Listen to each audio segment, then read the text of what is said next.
And I curated yet. Uh, Chairperson, yes, I see members Makamba Botja and Maseko has joined the meeting. Uh, we may proceed. It is past 9. Okay, so we are ready to roll. That's correct, Chair. Thank you. So it is now 9 o'clock. We will commence the meeting. Standing Committee on Local Government. It's Tuesday, the 9th of March, 2021. And the meeting is held virtually by MS Teams. May I use this opportunity to welcome all our members present, the head of department, Mr. Graham Paulson, and all the officials that are in attendance. I'm sure they will be introduced at a later stage when the department present their quarterly reports. Now, could I, for the record, ask the members who are present to introduce themselves and give an indication of their presence? Good morning, Chairperson Matlodi Maseko. Good morning, Chairperson, and to the meeting. It's Member Makamba Botja. Thank you. Thank you. Is any other members present? Johan, did we receive any apologies from any members? Chairperson, no apologies. I see a member from the Westhuizen just joined the meeting as well now. Good morning, colleagues. Honorable van der Westhuizen, if you are on the platform, could you introduce yourself, please? Good morning, Chair. Andrikus van der Westhuizen, member of the committee, and my apologies. As you know, I stay in Stellenbosch and it's chaos this week with the university and parents looking for accommodation that one is trying to assist. And I just couldn't cut this phone call short as I wanted to. Thank you. Thank you, landlord. Yeah, so colleagues, the agenda had been circulated and all the related documents to all the members. And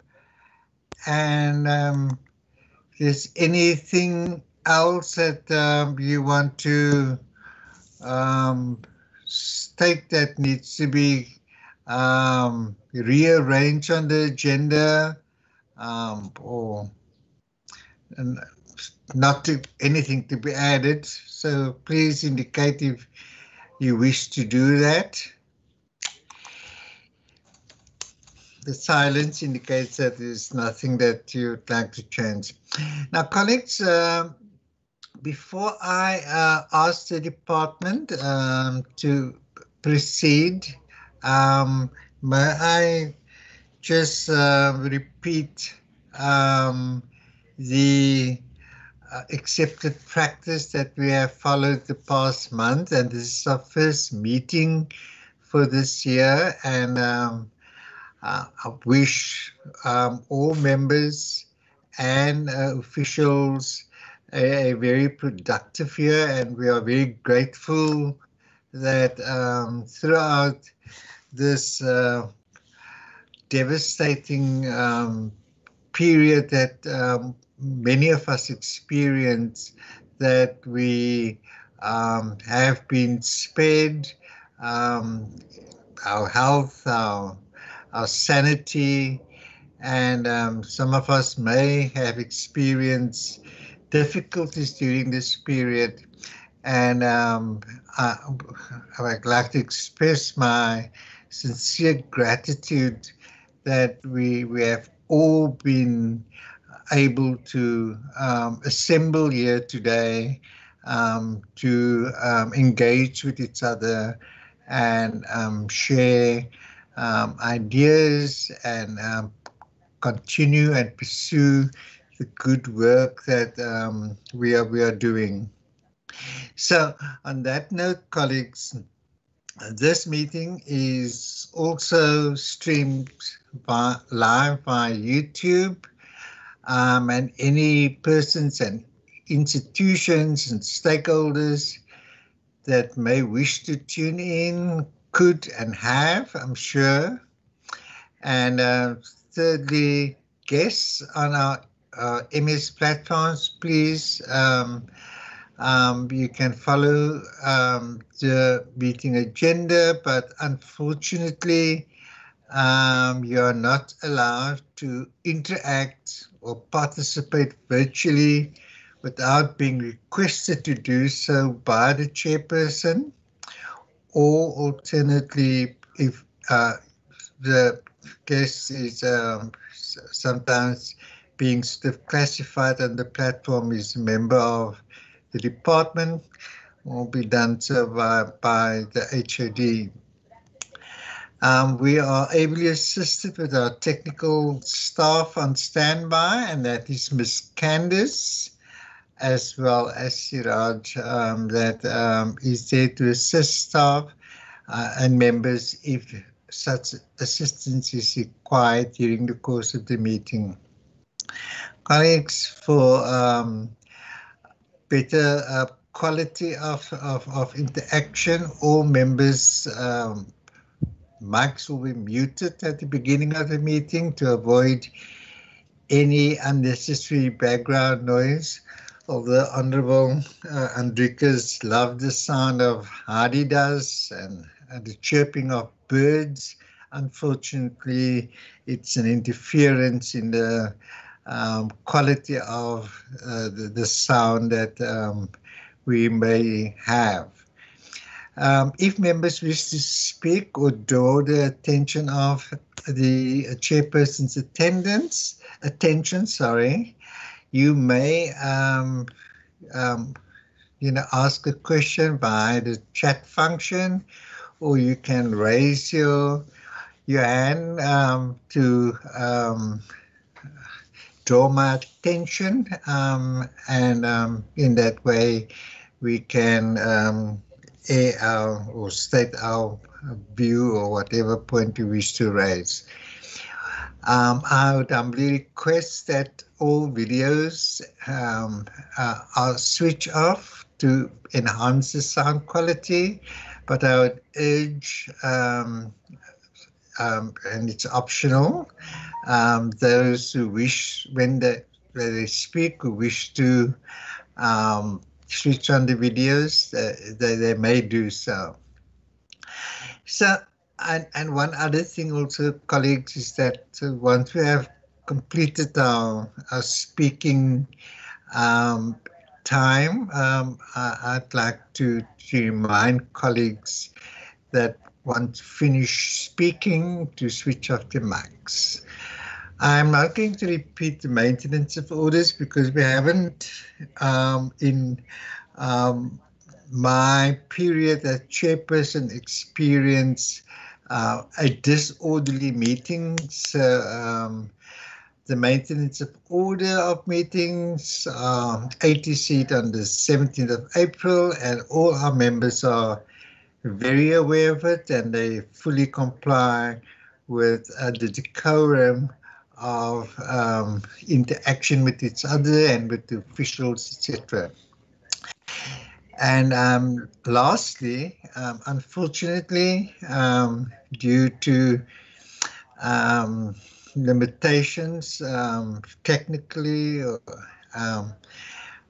we do not have interpreting services available, and I would appreciate it if members could engage in English with each other, but if need be, and a member or wish to express themselves in a language other than English, I am not going to restrict a member But I will then, our fellow members who are on the platform, if not only myself, but also other members could then assist with interpretation if need be. Having said that, colleagues, today's meeting is primarily called for the department to brief the committee on the second and third quarterly performance reports, that being from July 2020 to September 2020, that's the second quarter, and then from October 2020 to December 2020, the third quarter. And but having said that, I'm going to hand over to the head of department, Mr. Graham Paulso, if he's on the platform, that will lead the presentation and delegate whoever from his officials to speak to the reports. Mr. Graham Paulso, welcome, and it's over to you, sir. Good morning. Also honorable members. I think there's an echo. And then also to all those that have joined us on the platform. So, Honorable Chairperson, just by way of introduction, as you have indicated, we are dealing with the second and third quarter for the existing prior year, for the existing year performance, and also then just going to speak to the committee around the 106 investigations that we are dealing with. So, Chairperson, perhaps if you allow me, I think this department is required to juggle a couple of balls, keep it in the air simultaneously. I think the first is the drought. There's still ongoing drought and sort of water augmentation initiatives that the department is currently doing. And so we've, over the last month and a half, also supported the Northern Cape province. The Kamiskroon district and municipality had serious water challenges, and also the hospitals in those areas. So we've collaborated with the company Coca-Cola, and so for a month and a half provided water to that Kamiskroon municipality and the adjacent areas. And we, with the goodwill of the West Coast District Municipality, they've provided the water free of charge. And the company Coca-Cola has supported us in transporting the water to that area. It's ongoing. They've also assisted us with areas in Maribor. Over the last couple of days, we've also transported water to Maribor. So, but apart from that, we have, through the TRAP and various other initiatives of the department, facilitating the areas that are affected by drought and sort of provided funding available and some of the engineering capacity to those areas. But that's just one aspect. Obviously, we've played an instrumental role in the response to COVID-19, both from an operational level on the job coordinating it amongst the various districts in the city of Cape Town, but also on a HOD level and obviously on a minister's level, the extended cabinet and pulling in some of the districts and also the city of Cape Town. So this department has played a significant part in coordinating the response, particularly on the municipal level or from a municipal perspective. And that work is ongoing, and we are still continuing coordinating within the province. You can see also the recent fires, and we just had a conversation prior to this, just the impact of the fires and what it implies for the budget of this department. And so we're also managing the response to that. Against all this, Chairperson, we must continue service delivery in municipalities and make sure that service delivery does take over. We do get some kind of also complaints from citizens, and that we liaise with municipalities, obviously, to make sure. So there are governance challenges and the financial challenges also in municipalities emerging, particularly around the COVID-19 stuff. And what we see now, I mean, we're preparing for the local government election. So while we need to keep all the other balls in the air, our focus needs to shift to the preparation of the local government elections. We normally do planning around it and we ensure that the transition from the old to the new is extremely smooth. So our focus is also directed on that. So it's a difficult task for all the staff members in the department. Obviously, our interaction with the municipalities were affected due to COVID-19, even the lockdown. And as a result of that, some of the deliverables were either partially achieved, while others were fully achieved. So, but Albert will also give you indication in relation to that. Just in addition, the 106 investigations, obviously the minister's got a legal mandate, he must.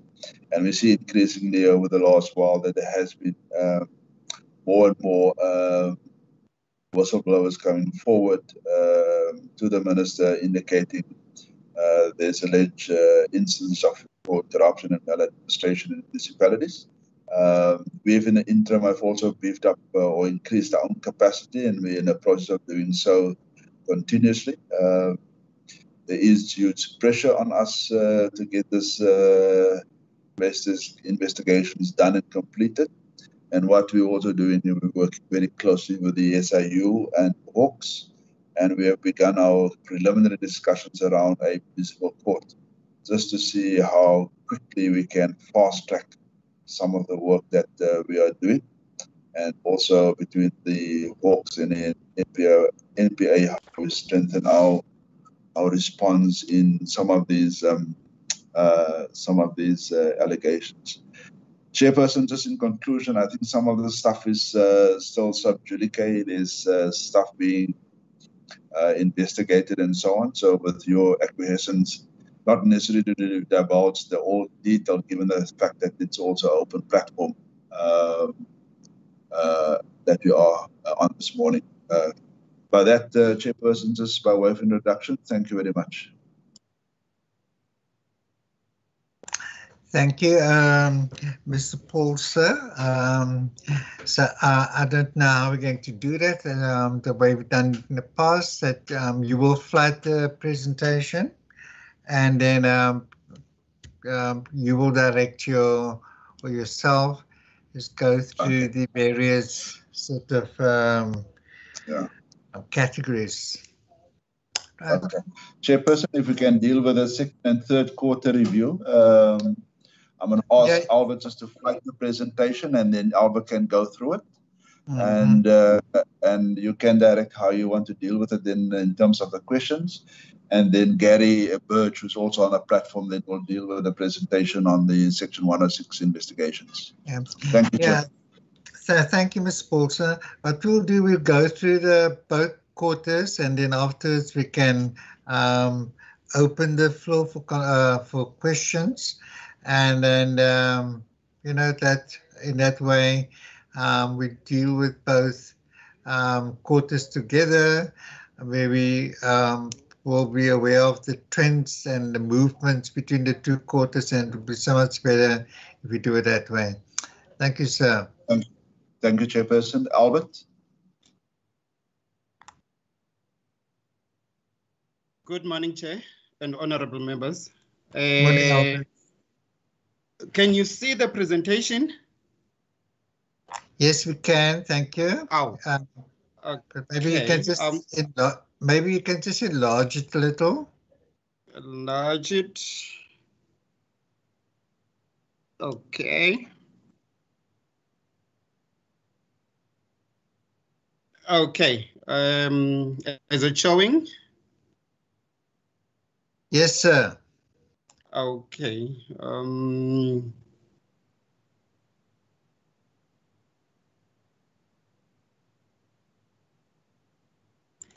Okay. Let me just put on my view temporarily. I don't know what's that background.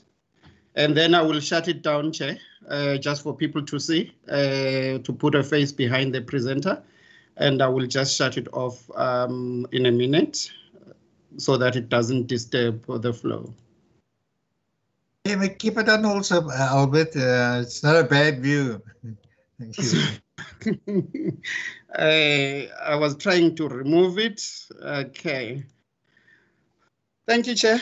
The presentation, as you've indicated, that the focus is for the Q2 and Q3, which is the period July 2020 to December 2020. This is just the outline. I'll skip through it. Just indicates which what I will be covering. The purpose is basically to brief the Standing Committee on Local Government on the second and the third quarter performance of the department. Just as a way of introduction, Chair, I know in the previous presentation I've indicated this, but I think it is necessary that before I do any presentation, I just give an idea of what is there. For the department, we've got a total of 60 indicators that are on the APP, in our APP, basically for the year. 14 of those are sector performance indicators. You'll see in the presentation, I've got SPI, which is sector performance indicators. Those are determined at national level. The 2 is admin related, and then 44 is line function, which is basically the actual work that we do. Just as a high level overview, Chair, I thought it was necessary to just give this, although this is covered and detailed in the presentation. For Q2, which is 1st of July to 30 September 2020, as the department, we had about 21 indicators which were due for reporting in that particular quarter. 18 indicators were achieved, which is equal to about 85.71. 1 was partially achieved. Now, I am going to explain this, Chair. It is explained somewhere in the presentation why was it partially achieved. The indicator that was partially achieved is the sector performance indicator, which speaks to number of municipalities supported to maintain functional ward committees. In that second quarter, the target was 10 and we achieved 4. The 2 were not achieved. The 2 that were not achieved were number of training programs to improve fire and life safety in the province. We had a target of 2 and we did not achieve anything. The second one is number of training programs to improve emergency and spatial capability in the province, of which the target was 1 for that particular indicator. Oops, sorry, the next slide is Q3. In Q3, which is October till the end of December, we had 20 indicators which were due for reporting. 18 indicators were achieved, which is at 90%. 1 partially achieved and 1 not achieved. The one that was partially achieved is number of services accessed through the Tucson program. A target was about 250,000 and we achieved about 117,000. 1 that was not achieved is number of training programs to improve emergency and spatial capability in the province, which had a target of 1. Now I'm going to the actual presentation, the detail. These 2 indicators, Chairs have indicated, they are admin related. They actually speak to the annual and the quarterly performance report, which we submit to Parliament, .p, DPME, and so it's basically compliance requirements that we do, including the submission of draft APPs, the submission of draft budgets, the financial statements. So these are covering those particular compliance matters, Chair, of which we were able to achieve. This is between finance, basically in corporate services, program 1. The second program, Chair, sub-program is municipal governance. The indicator there, number of assessments conducted on senior management appointments. Just in terms of this presentation, if I can just take you through, Chair. On the left, it's performance indicator. And the number that we have there is the way it is numbered in the APP. The annual target is actually a target for the year. Second quarter planned target, because they actually plan for the year. So you will see under that. And then there's a second quarter output. And then we have a third quarter planned target and a third quarter output. And then on the last column is just basically some comments relating to what is there. But most of this information, Chair, we have already indicated in the narrative. If you want detail, you will see in the narrative some of those indicators which were not due for the quarter. You will also see progress that has been indicated on the narrative, Chair. So the annual target was 15 for that first indicator. In the it's actually due at the end of the year, Chair. It's due at the fourth quarter. But as people begin to achieve something, we indicate that. So in the second quarter, they achieved 7. Third quarter, they have achieved 2. Number of assessments on public accounts committees. That's an assessment that they do. They go out to public accounts committees and they do the assessments. In the second quarter, Chair, the target was 3 and they achieved 4. They achieved 4. And then in the third quarter, they actually planned 3 and they've achieved the 3. The NPECs which they assessed is Cape Agulhas, Cape Winelands, Mossel Bay, Knysna Municipality, Drakenstein, Stellenbosch, and Matsikama. Number of legal support initiatives provided to municipalities. They planned 9. And they've achieved 2 in the first quarter, which was an NPEC training which they did for Knysna Municipality. They also hosted the legislative and constitutional task team. A number of municipalities supported to comply with MSA regulations. This is basically an assessment which is done and it's submitted to COCTA, and they've supported 27 municipalities. Reports in respect of assessments and investigations pertaining to allegations of fraud. I think there will be a presentation that will be done later. It's basically the reports which they've done. Support actions to improve citizen interface. They have achieved all the quarters, and in the third quarter, they've achieved 2. And what they've actually done there was ward committee training, which was actually speaking to the legislative framework relating to ward committees. They've done the refresher training, the roles and responsibilities on ward committees. And another one which was achieved, Chair, was actually the civic education outreach, which was done in the area of Maritzburg and Nelsport, which was done in partnership with Beaufort West Municipality. I think they will indicate more as to what that is, but it's basically outreach that is done in communities. Number of communities supported with communications programs.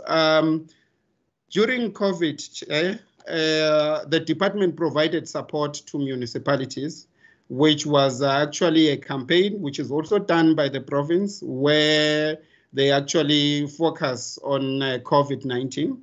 This was done in the Garden Route, the West Coast, Overbeck, Central Karoo, Cape Winelands, and Hasekwa, Oudtshoorn, and Kanaland municipalities.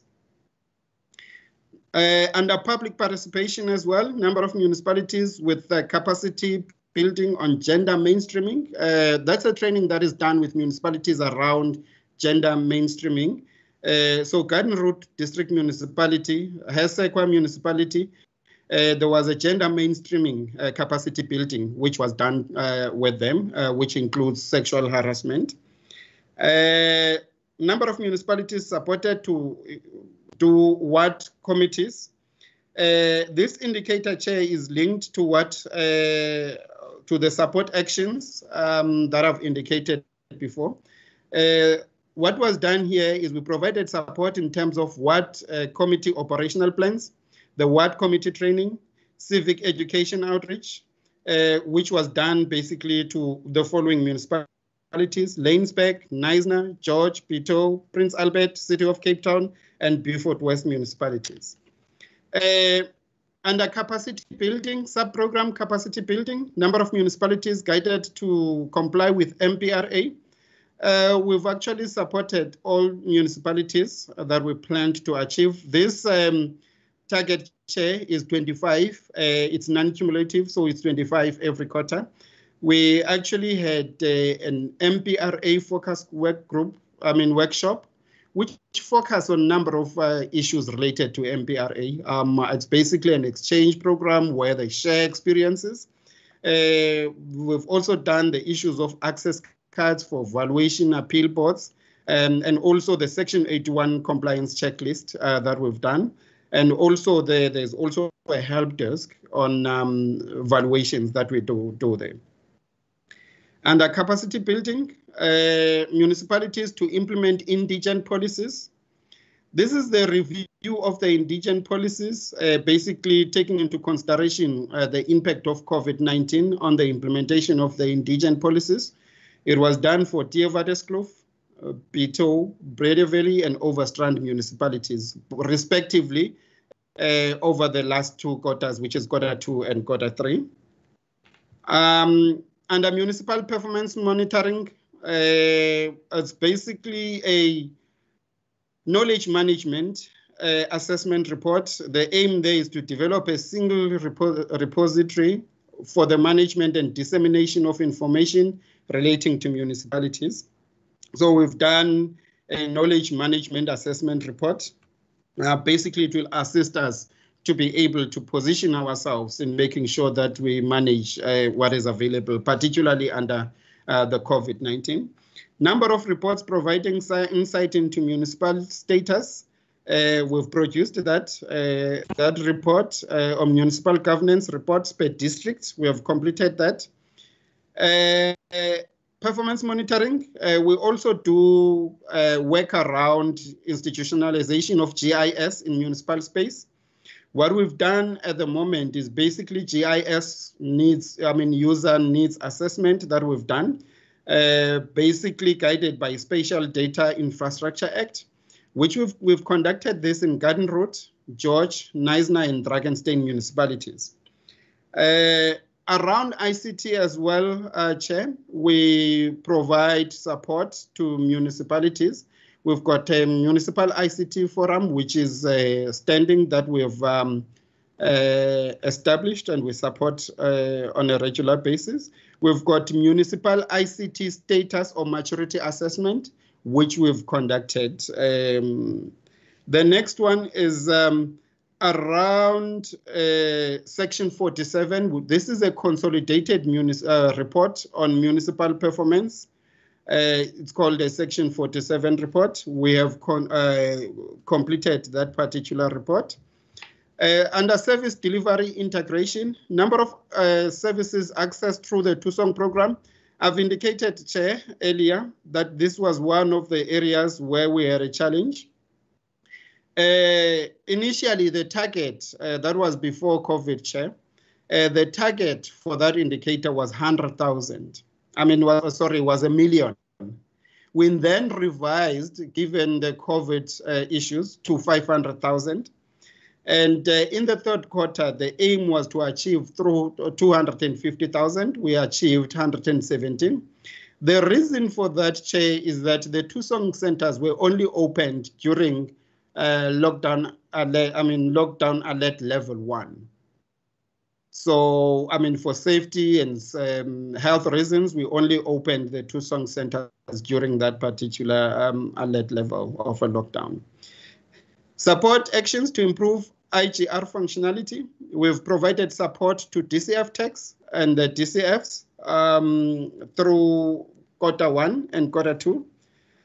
Functionality of IGR for us, we've done the Min-May tech.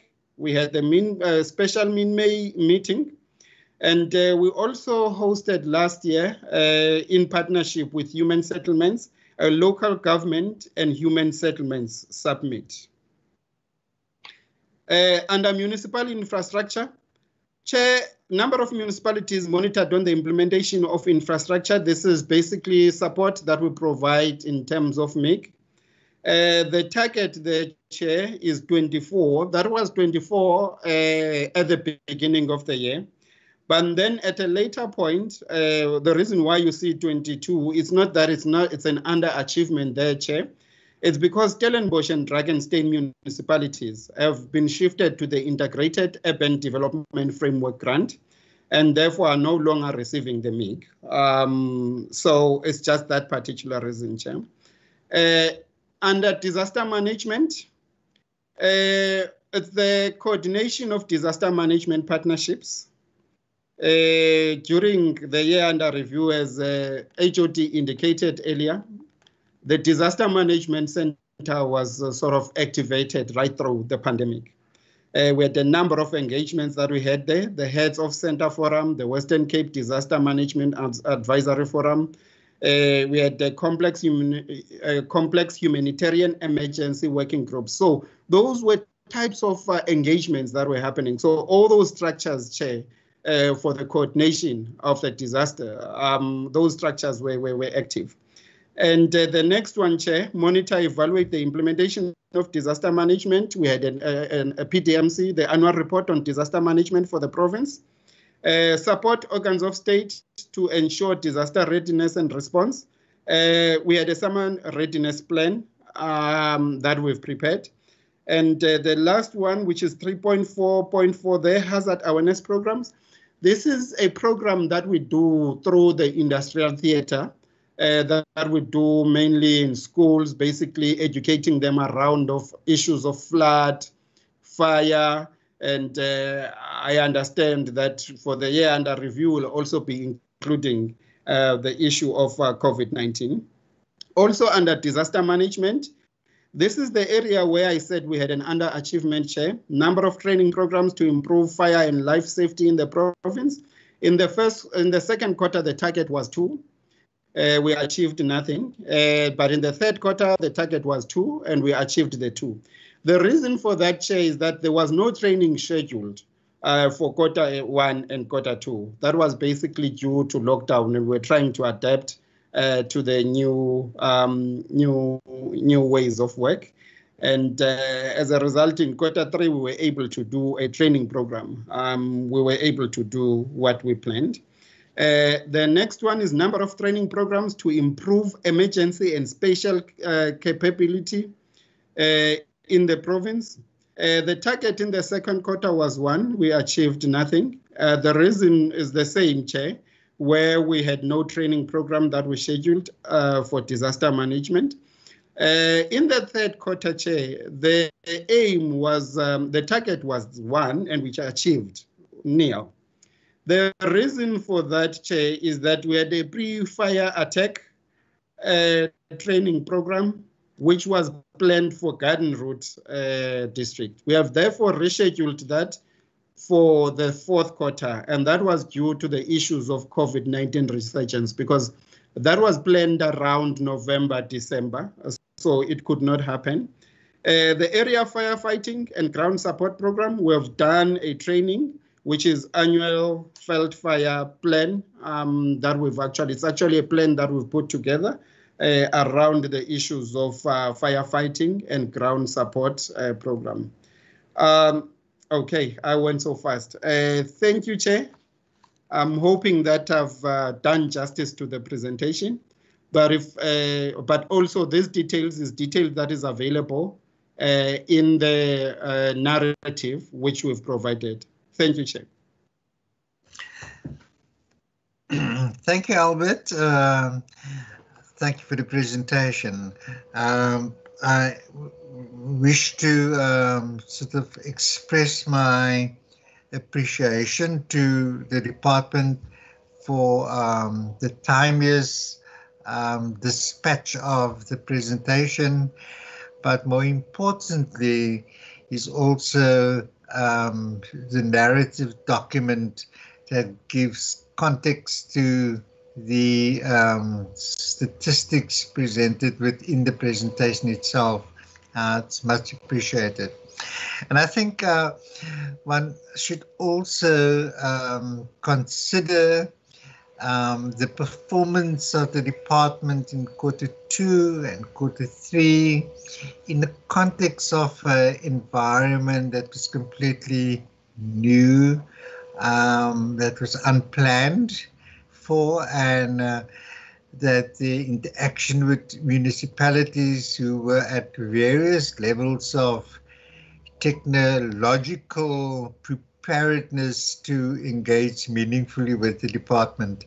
So having said that, colleagues, I'm going to open the floor for engagement with the department on the presentation, and then we'll take it from there, and then I'll ask a few questions myself afterwards, and we move on to the next point on the agenda. Colleagues, the floor is yours. I recognize Honorable van der Westhuizen. I recognize Honorable Matlodi Maseko. And we'll do it in that order. Honorable van der Westhuizen, the floor is yours. You may pose a question or questions. Thank you, Chair. Thank you very much. And thank you to the department for the presentation and for the achievements. And I agree with you, Chair. I think we have a lot of empathy where in some cases the achievement of targets were influenced. And I presume with the benefit of hindsight, some targets would have been set differently, and there may even have been targets that have been omitted that should have been included with tasks which took a lot of energy and resources from the department, and that may not be reflected in this report. Chair, may I just at the onset say I always find this whole target setting and then reporting on the targets a very interesting exercise. And to a large extent, I must raise my concerns about this whole target setting process. I do know in the past I've been informed that many of these targets are prescribed from national, but quite frankly, Chair, I fear that in many cases these tasks now appear to me like budgets, and especially the abuse of budgets, where budgets are no longer a crutch or an aid to come and help you, but where the budgets have become a cane and people are hit with budgets. And lo and behold, you must spend your money and you must not overspend. You're dead in the water. And all real accountants will tell you that a budget is to guide you. It's not to rule you. And in this case, Chair, I think we again see that you will achieve your targets, but you will also not spend any energy on overachieving. And some of these targets are unfortunately influenced by those very entities that are being supported. And if they don't ask for your help or they don't need your help, but you've set a high target, I fear that sometimes you must now go to the entities and you must help me achieve my targets by asking me for assistance or accepting my assistance. Chair, in terms of the report, I want to refer to two slides, particularly the one which I do find interesting is the deviation in terms of the senior management assessments. Perhaps if we could hear a little bit more about that, because I was under the impression that that is a fairly prescribed process, and in the past the Western Cape has always done extremely well in achieving that target. And what are the plans of the department? Can they assure us that the annual target will be achieved? And unfortunately, the slides are not numbered, but I saw the numbers on the original slides that were sent to me, and I refer to that number. Slide 18, Chair, where only 22 out of 24 municipalities were assisted with or were monitored in terms of their mixed spending, and I hope you will allow me to ask not only on the performance, but the implications of the move from MIG funding to integrated urban development framework funding for two of our rural municipalities, Stellenbosch and Drakenstein. Because quite frankly, Chair, both of those municipalities show for me more similarity with your typical rural municipality that has got towns, more than one town that needs to be serviced, often along great distances and so on. And their infrastructure needs I believe, are more in line with that of other rural municipalities than that of urban areas. So perhaps if we could just also get a little bit of an explanation, and also what will it mean for those local governments in the Western Cape? Does it mean that there is more funding now available to them? Is there more funding available then to the remaining 22 in terms of the MIG funding? If we could just get clarity on those. Thank you, Chair. Thank you, Honourable van der Westhuizen. Honourable Maseko, are you? Thank you very much. Yes, I am here, Chair. Good, ma'am. Please proceed.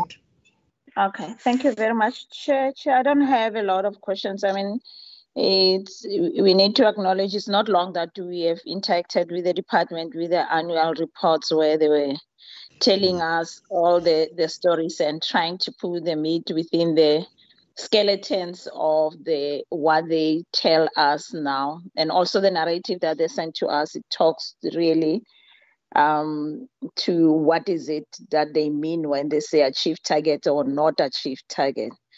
So it's quite appreciated to have that narrative that has been sent to us. It's something that maybe all the departments have to assist us in as they do their quarterly reports to send to us.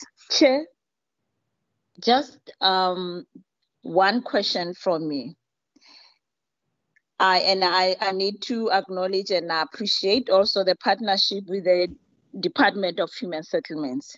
But on the disaster management readiness and response, I want to find out, because most municipalities, they are saying that the delay in implementation of the disaster reactions is, you'll find the EIA, and it's specific into the, let me say, the de-densification. And I'm going to make an example so that it can make sense to the department. You have the COVID-19, social distancing is important. Department of Human Settlement have to implement de-densification. And there is a delay because of the EIA report from the Department of the Environmental. And I'm taking that for granted that also the Department of Local Government, in the special planning, you have also to engage to that effect to make sure that there is a response to the disaster that is happening.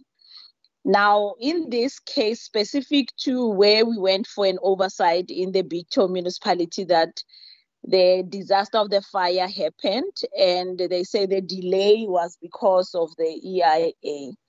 Now, I want to find out from the department that as you do the disaster management readiness and response plan, do you also engage on the Department of Environmental Affairs to talk to that, so that when the response have to be implemented, it doesn't take about a year and a half to get the EIA before you can implement, before the municipalities can implement the solutions that they promise to the communities, or it's something that you are looking to engage also on that level to make sure that the response talk to all the needs that are there, to make sure that our communities see the department responding as they wish it to be, irrespective of the finances available. And I'm not talking about whether economically you are there to react, or municipalities, the finances are there to react, just the processes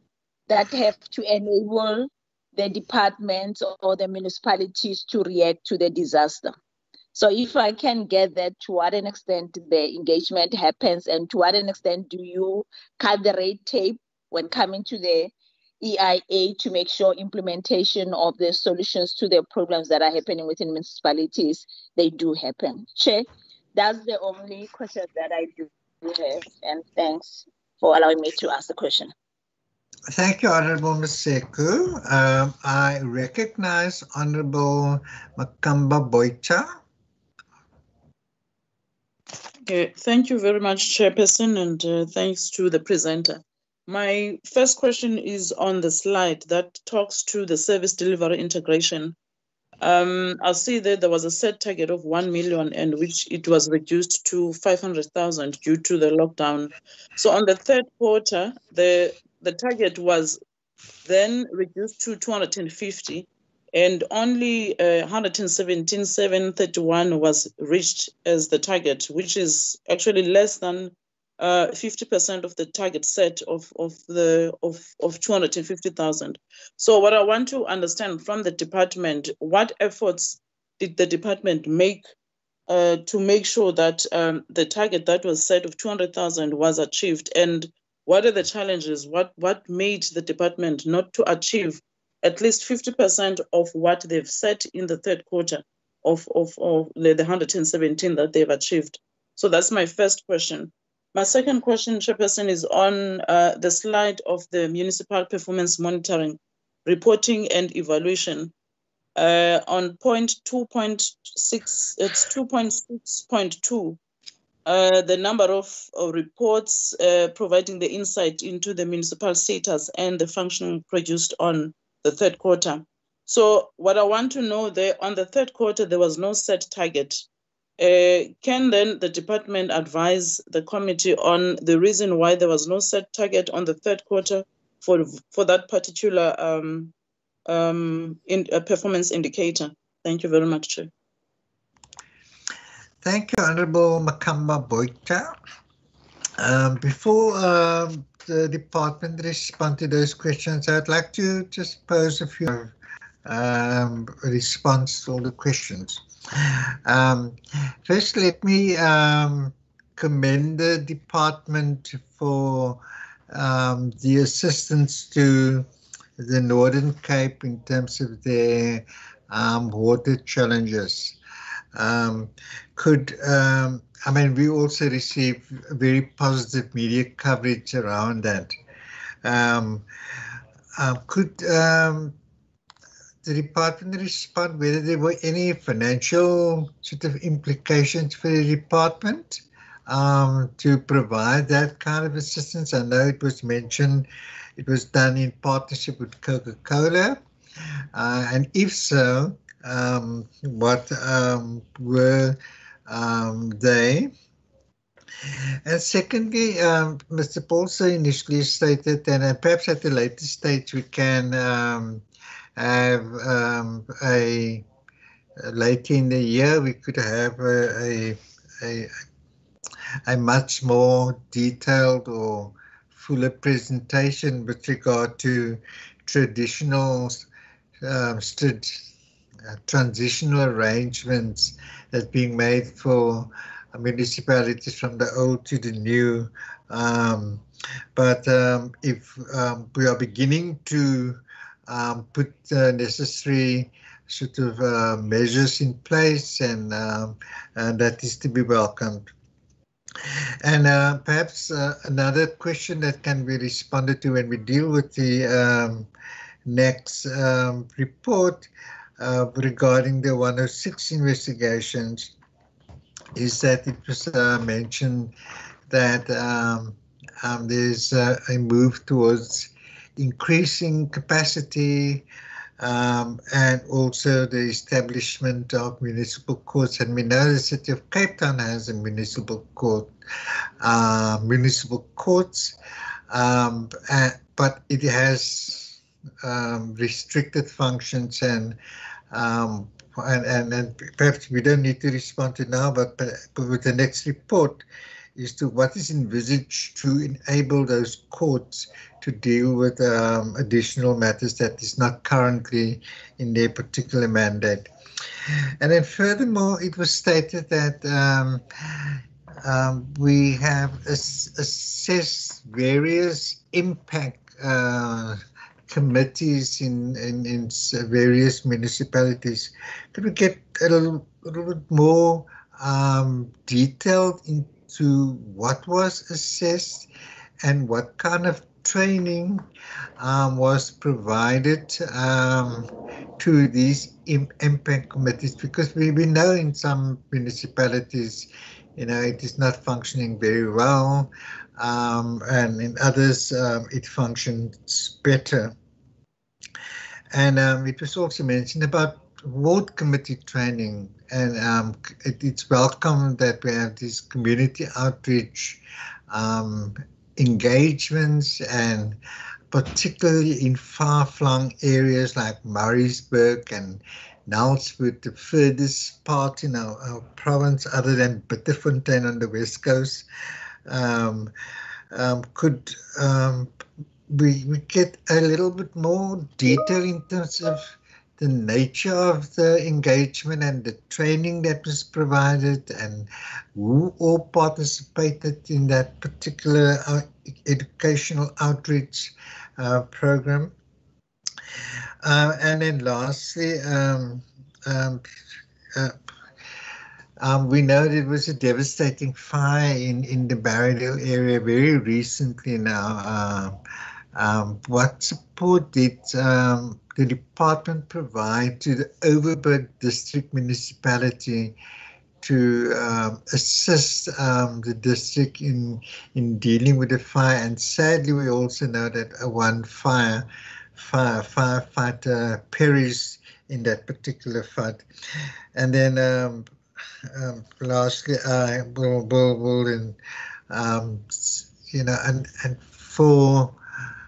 and this is something that I am very passionate about, and that was mentioned in the past already, and we haven't really gotten to that stage where we could deal with it.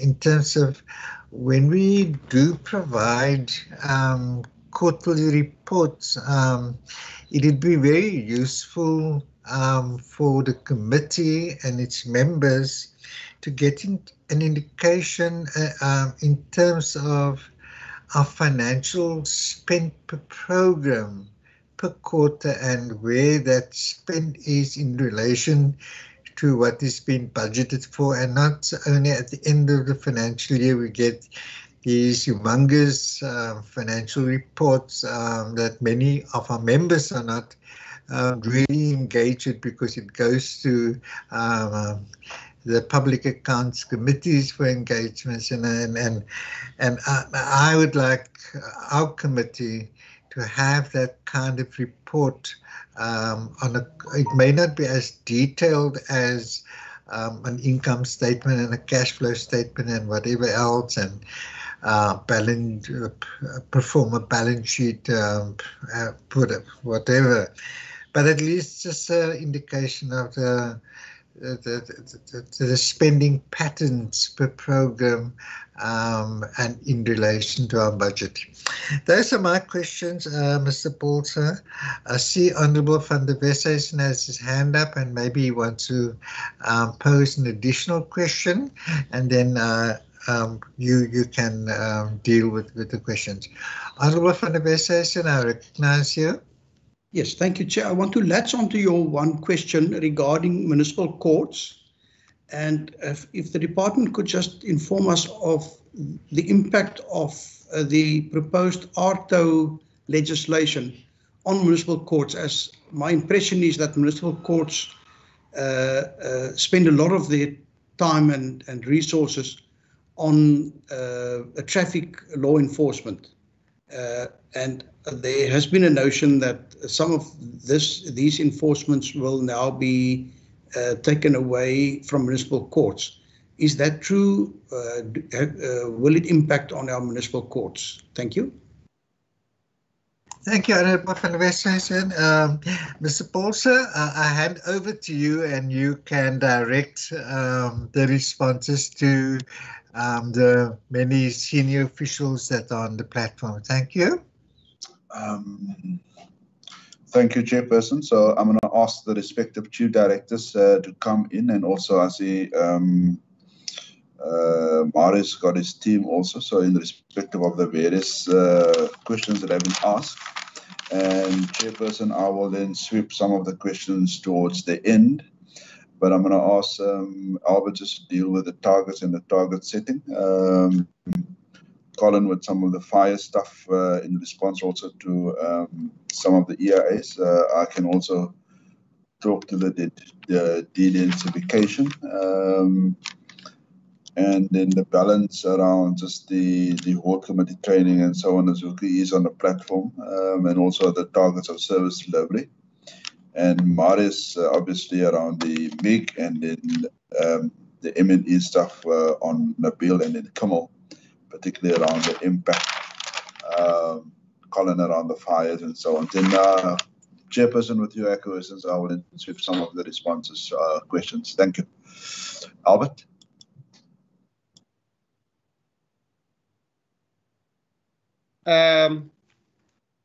Thank you, HOD. Let me first deal with I think there was a first question around a number of assessments conducted on the senior management appointments in accordance with the legal prescripts. If we look at that particular slide, you will see that we said under annual target, it's 15.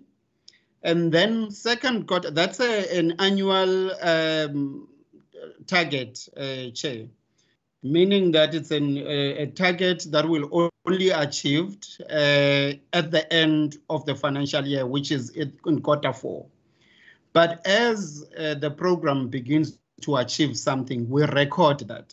So there was nothing set for the quarters. So if you look at that report, it's actually no deviation at this stage, Chair, because in Q1, when we presented previously, we indicated that that particular unit achieved 3. In Q2, they have achieved 7. And in Q3, they have achieved 2, meaning that they have already achieved 12.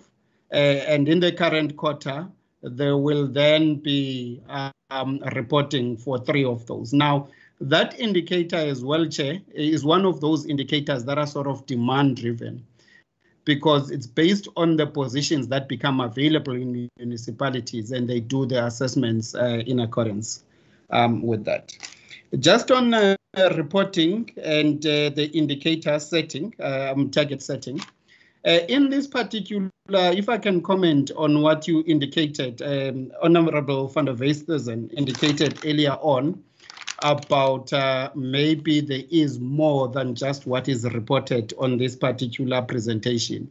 Yes, there is more, because if you compare between the narrative that we've provided and what we've indicated here, there's a bit more in the narrative. And the reasons for that is that in terms of our reporting, we report on those which have been achieved.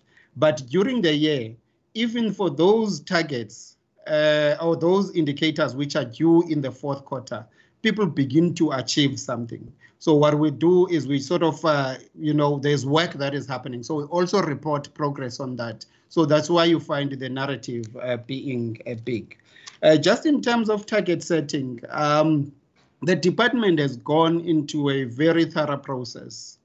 And in most cases, yes, it is, sort of challenging when you set targets for demand-driven indicators. For instance, I will say disaster management. No one plans for disasters.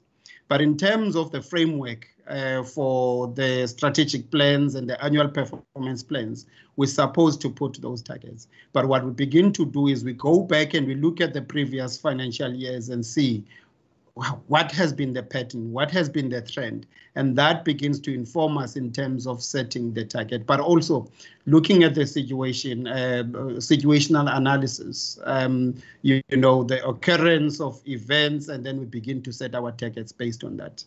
I think, I don't know if there's anything that I'm leaving out, but thanks, Chair.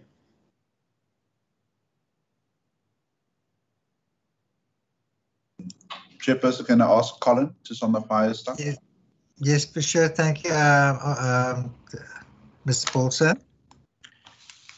Thank you, HOD. Thank you, Chair and honourable members. I think just in terms of the de-densification or the EIAs, what we do is we've developed a disaster risk profile for the entire province. And then what we do is we work with the municipality so that they then work with the profile for their municipality, include it in their IDPs. And then we work with them to make sure that those risk reduction measures that they've placed in their IDPs then get actioned.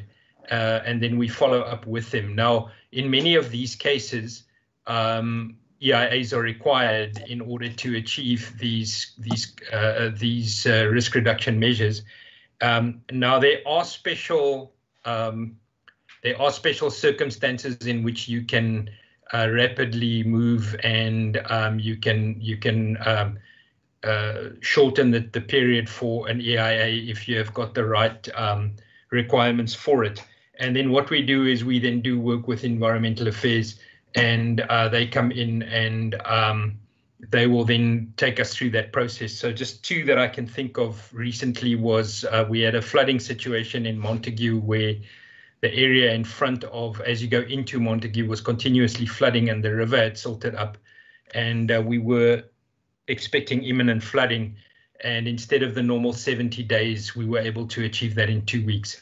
Then also, for example, with the drought, there was a lot of work that needed to be done through rivers, et cetera, which required EIAs. Environmental Affairs came in and we were able to do that. It is a bit of a challenge when it comes to informal settlements, and especially on the de-densification. We're currently dealing with the situation in the Dunoon area as well. So we do attempt to do it. We have had very good support in future, but it's, I think, very much a case-by-case basis. We can't really do it if there's not necessary, you know, if it is especially necessary, then we go ahead and do it. Then just in terms of support to Barrydale, so the way that it works, the province supports all the district municipalities and the cities in terms of major fires. What we have is every year we contract about 24 aircraft of different descriptions, mostly helicopters, but then we also have fixed wing aircraft which are capable of delivering 3 times the load of our small helicopters. And then we also have what we call spotters, which are command and control aircraft, and what they do is they command the entire operational space when you are dealing with a big fire, because you've got crews on different parts of mountainous areas, etc., who can't see each other. And obviously you need, you know, sort of an eye in the sky, if I can use that term, to be able to pick up all your resources and manage the resources and move them around. So with Barrydale, we provided pretty much all those resources on an ongoing basis. We also provide them with a command and control capacity. In other words, we will coordinate any assisting resources. So in this case, the City of Cape Town would come and assist.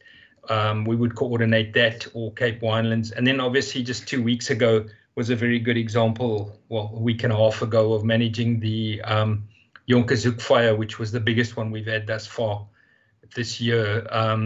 And just managing that entire resource. And then one resource we also provide with our specialized ground support teams.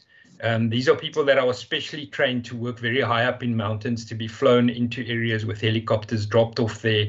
They're able to control a fire through the night, stay in those areas, and then we can move them, you know, around very rapidly, highly trained staff. Obviously, we've had challenge in moving them. We've had to modify the helicopters inside so that there's no contact between them and the pilots. So it's become a bit of a more of a challenge, but really that's the kind of work that we've been doing. Thank you.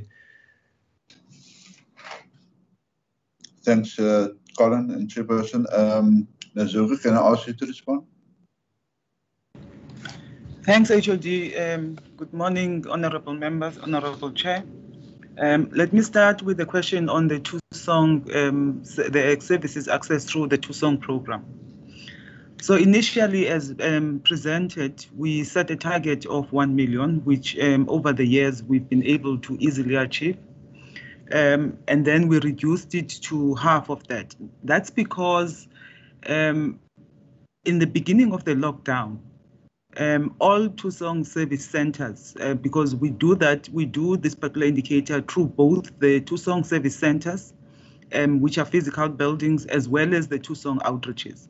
So in the first 2 quarters, the Tusong service centers during the initial lockdown, level 5 and level 4, the Tusong service centers, all of them were closed. And in some municipalities, the centers were used as shelters. So we could not then, departments could then not be able to service people through Tusong service centers. When we then went towards level 3, We then started a process and a conversation with all our Tusong service centers in the Western Cape in terms of safe reopening of the centers. And for those that had been used as shelters, to ensure that we restore them and ensure that there is no additional damages.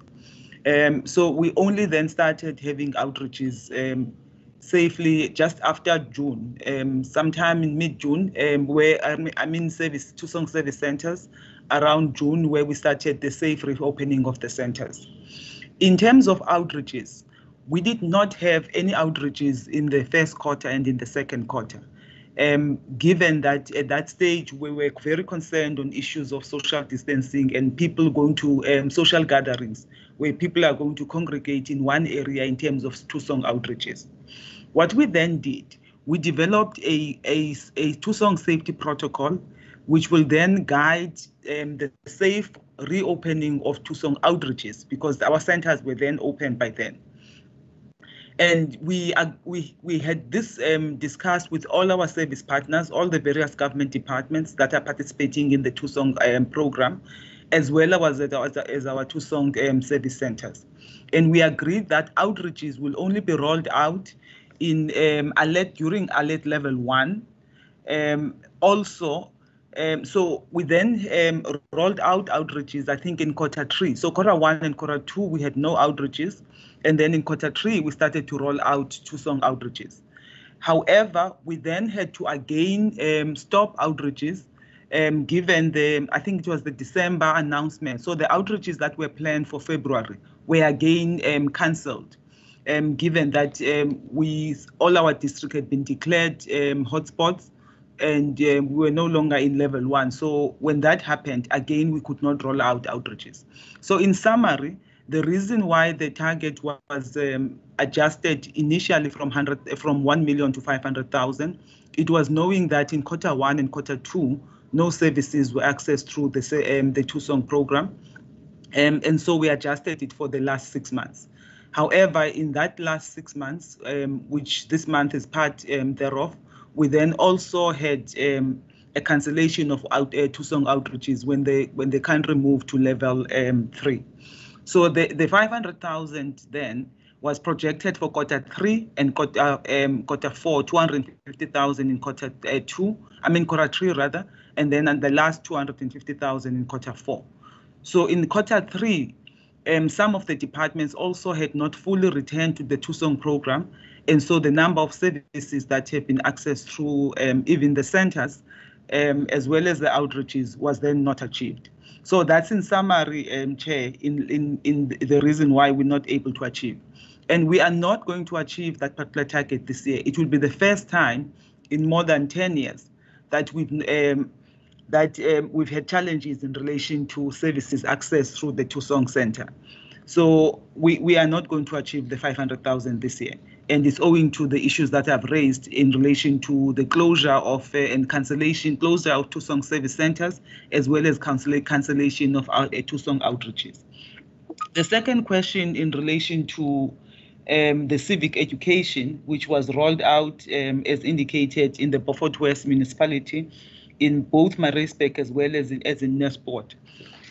That civic education I've shared with the committee, I think it was when we were tabling the annual report, that we initially, as a chief directorate, had produced videos on civic education, and those videos ranged on assisting people to better understand what is local government, what is a responsive citizen, what are municipalities, what can one expect from a municipality, what are the various services that municipalities are rendering, and how can people participate in municipal processes, the role of the municipal councillor, the role of the ward committee within a municipality.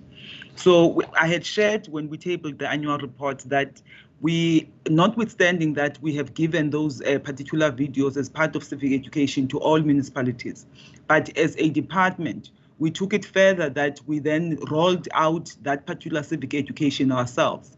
And we initially targeted 3 districts. We identified the Central Karoo, which is in the Maritzburg, as well as the Nelsport, which are the 5 sessions that we are reporting for today.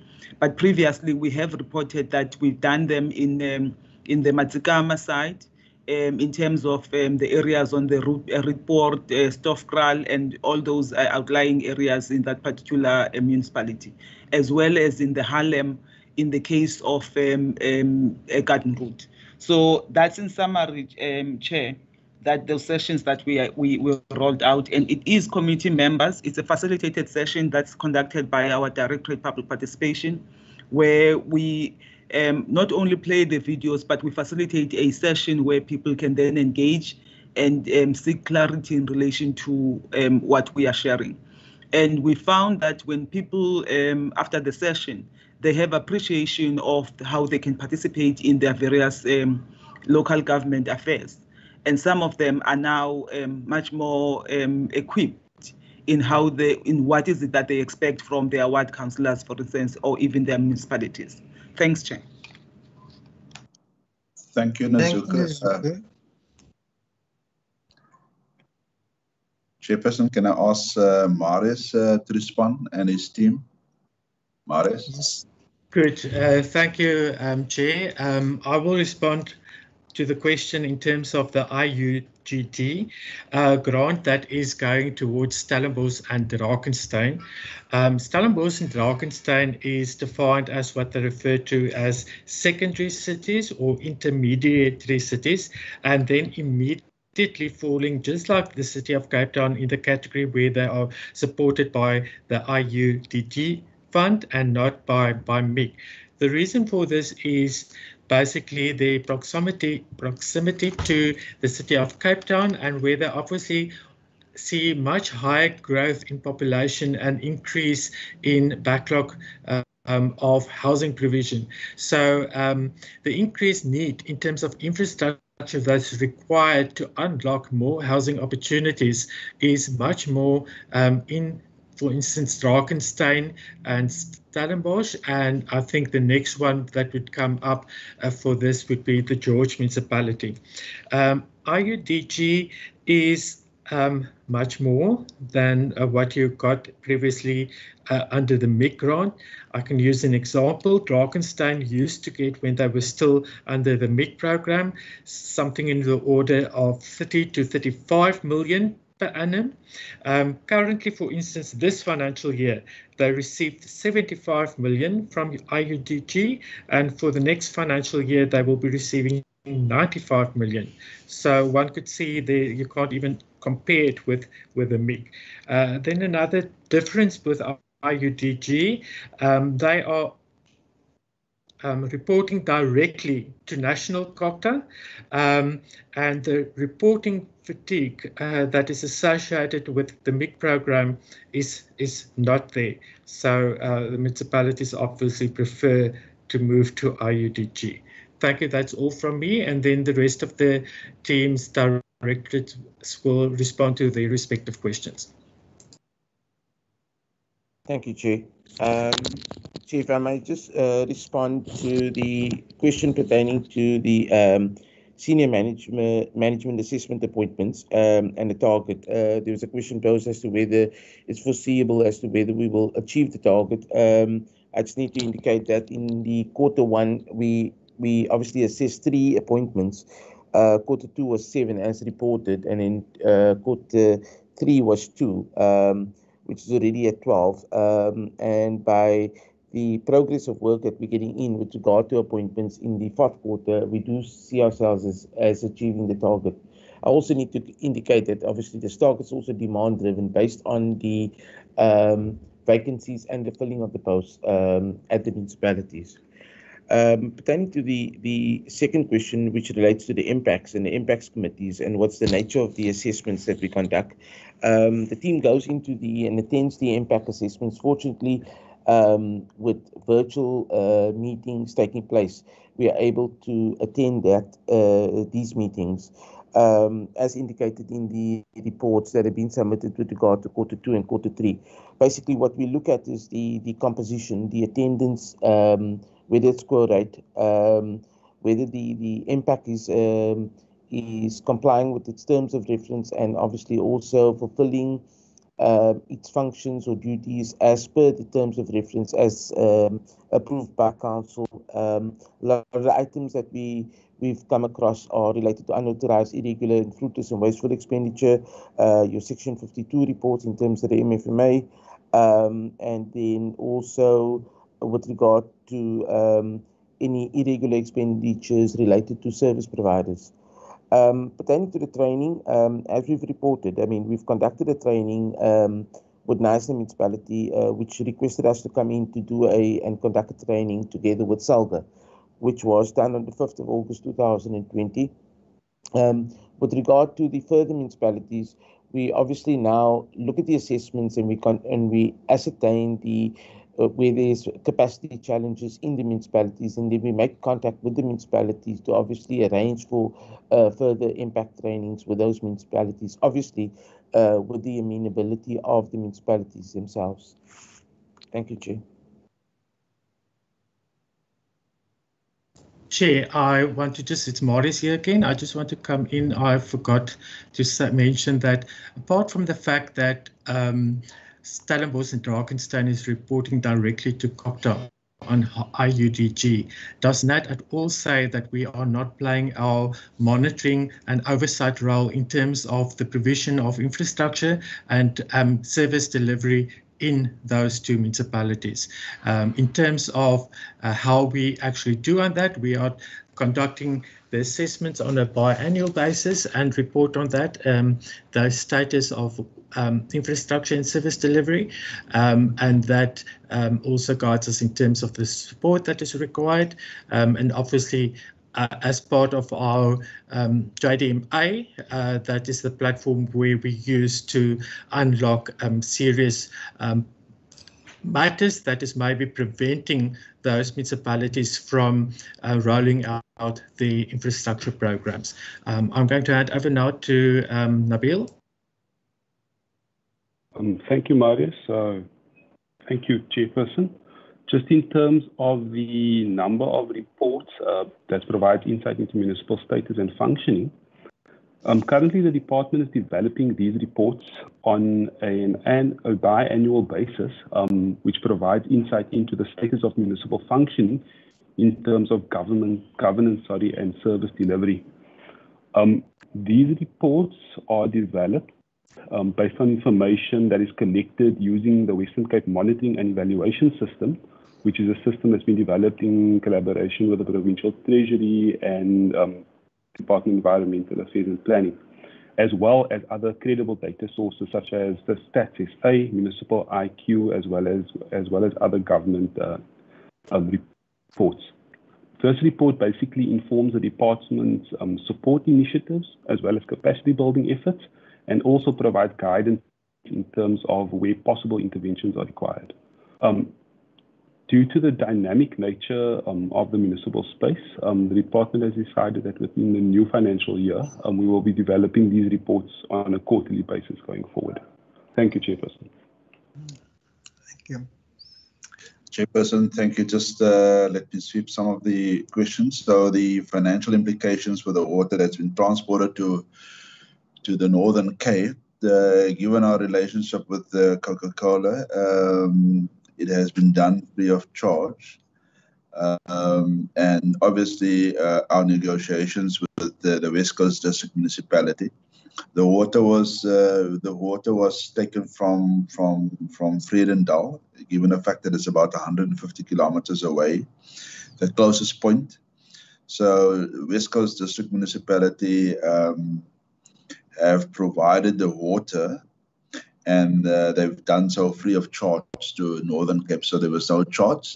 My negotiations with the MM at the time was that they will write off the cost of the water that has been transported. And on average, it was about, on a day, there was 3 tankers of 30,000 litres per tanker, and so it was about 90,000 litres a day that has been transported over a month and a half to the Northern Cape.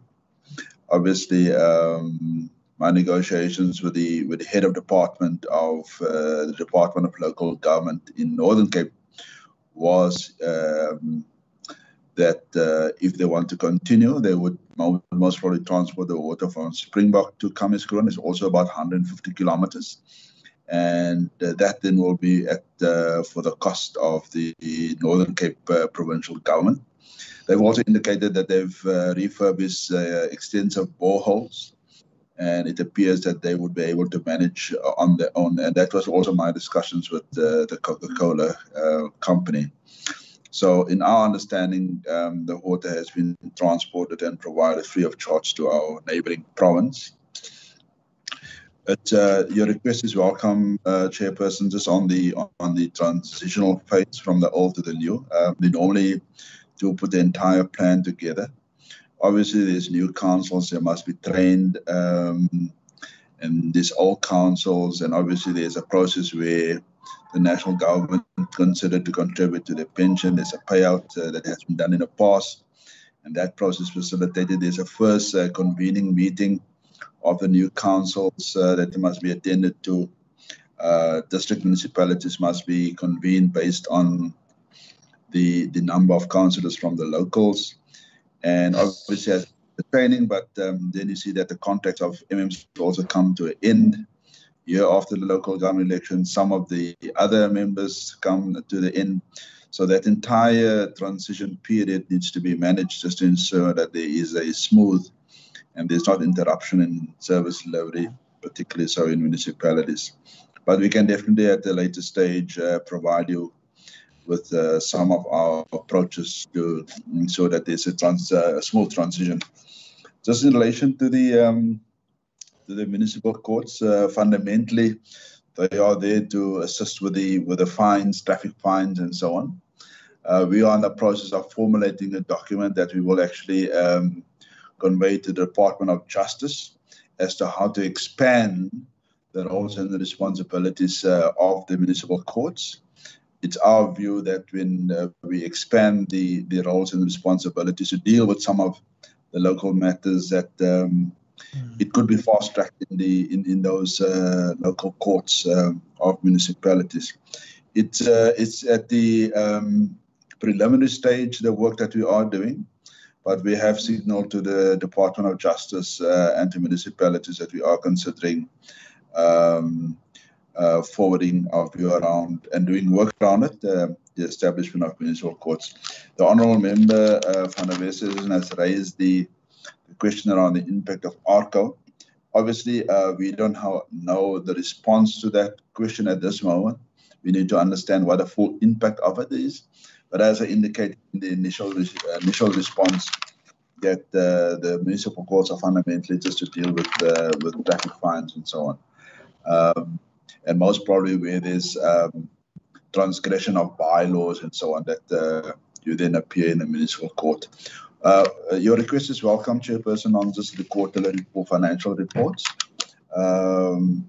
If the committee resolved accordingly, we can then provide a quarterly progress report on the finances, both the expenditure and the state of the budget, Chairperson. Thank you very much. Thank you, Mr. Paulser, and the various contributors to the questions. I'm opening up the floor for follow-up questions. I recognize Honourable Makamba Boita. Thank you, Chairperson. And on my second question, I don't recall getting a response, and I'm not sure if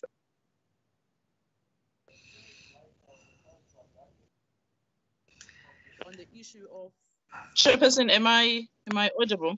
You're audible now. Thank you. Can you just repeat your question, please?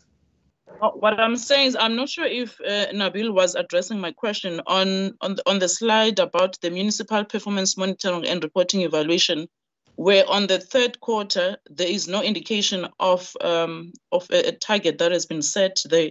So I wanted to know from the department, is there a reason why there is no target set for the third quarter in that particular key performance appraisal? And secondly, on the issue of the Tusong Center, seeing that the department is mentioning that they will not be reaching their target for this financial year, can then the department provide us with a report on the readiness of the Tusong centers in various municipalities, at least for us to have an idea that all the Tusong centers will be operational? Thank you very much, Chair.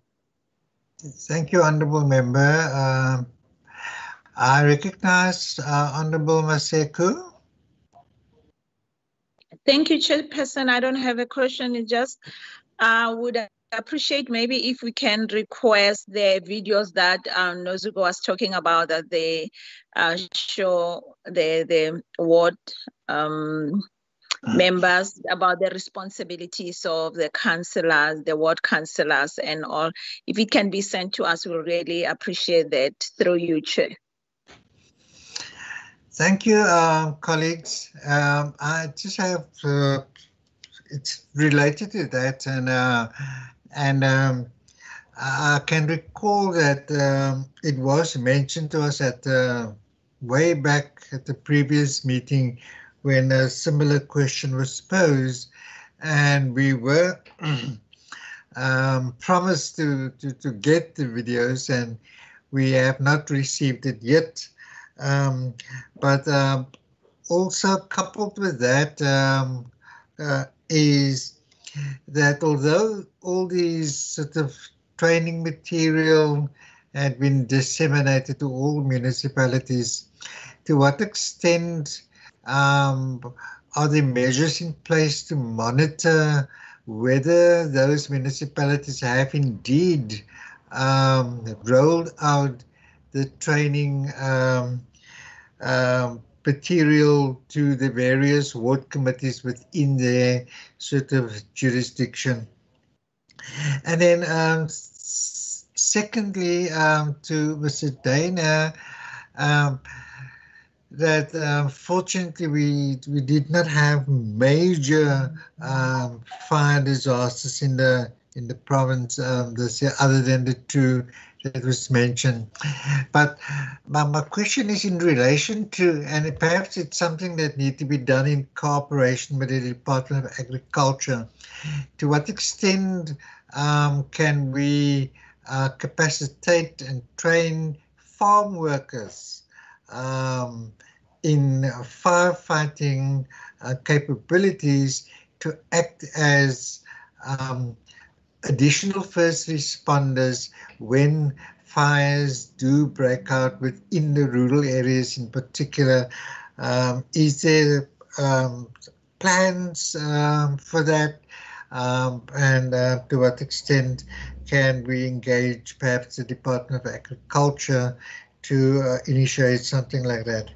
And then lastly, Mr. Pauls, in terms of the financial reporting, we're moving towards the end of the financial year, and I think perhaps we can institute or have this kind of quarterly reporting in the new financial year. So and it will, instead of now the fourth quarter, we start in the first quarter in the new financial year. Thank you, and I hand over back to you for a response to the follow-up question. And lastly, may I just mention, colleagues, is that I have received, when I belatedly consulted my WhatsApp messages, is that due to urgent matters, the minister tendered his apology that he is unable, he would have loved to have attended our meeting, but due to urgent matters he needed to attend to, he is unable to do so, and therefore I formally, for the record, state that the minister did indicate that he will not be able to make our meeting, attend our meeting. Thank you. Mr. Paulson, I hand back to you so that you could address the follow-up questions. Thank you, Chairperson. In the sequence, Narabil, Nozuko, and then Colin, and then I will deal with the balance, Chairperson.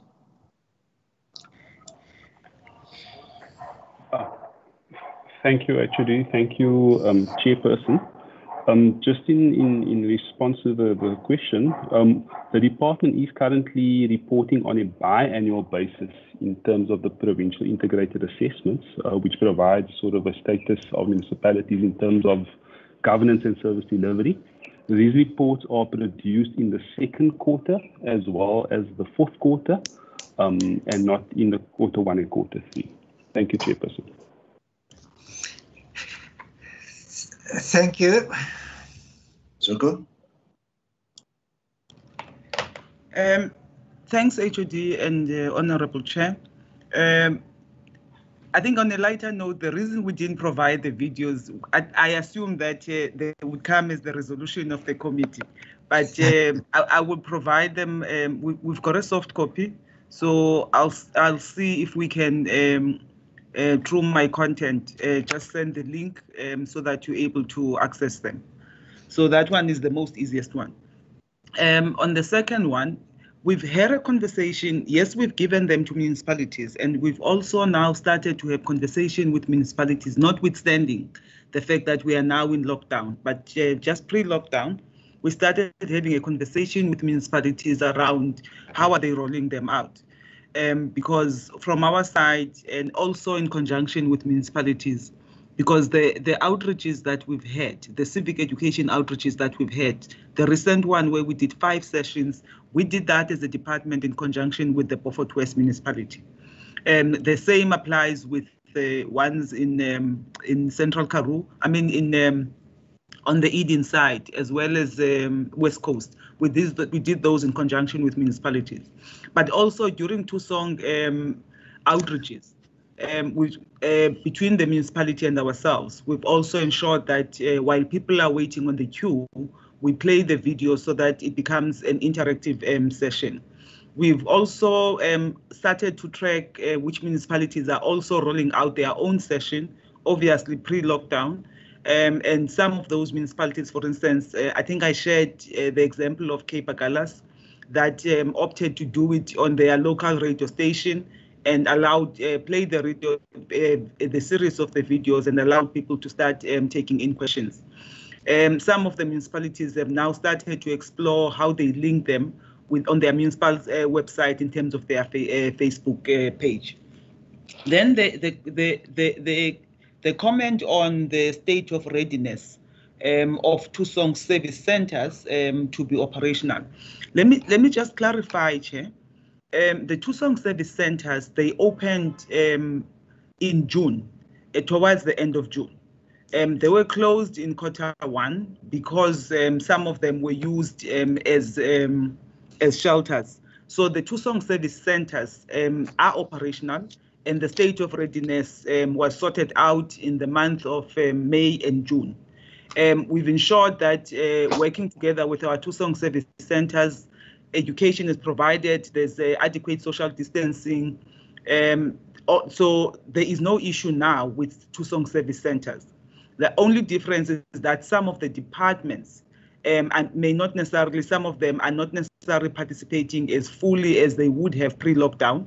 For instance, if there's an COVID issue, then those particular departments might not necessarily be in operation in the center, but the centers are fully operational. It's the Tusong outreaches that we've had to cancel. And we've only canceled them, apologies, Chair, we've only canceled them because we moved from alert level 1, alert level 3 to alert level, we moved from 1 to 3, and that's when we've canceled them. Our state of readiness in relation to outreaches, this Tusong safety protocol that I referred to was in our preparation in terms of rolling out outreaches.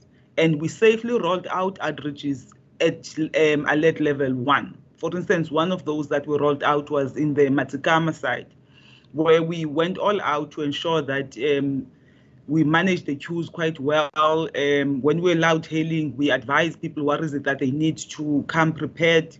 We ensured that when people were being transported, it was done safely. People were wearing masks. We were full out in terms of PPE with all the service departments. So we have rolled them out, but now we only canceled them once we got to, we moved from level 1 to level 3. And because some of those areas were also declared as hotspots, for instance, in February, we were supposed to have 2 outreaches.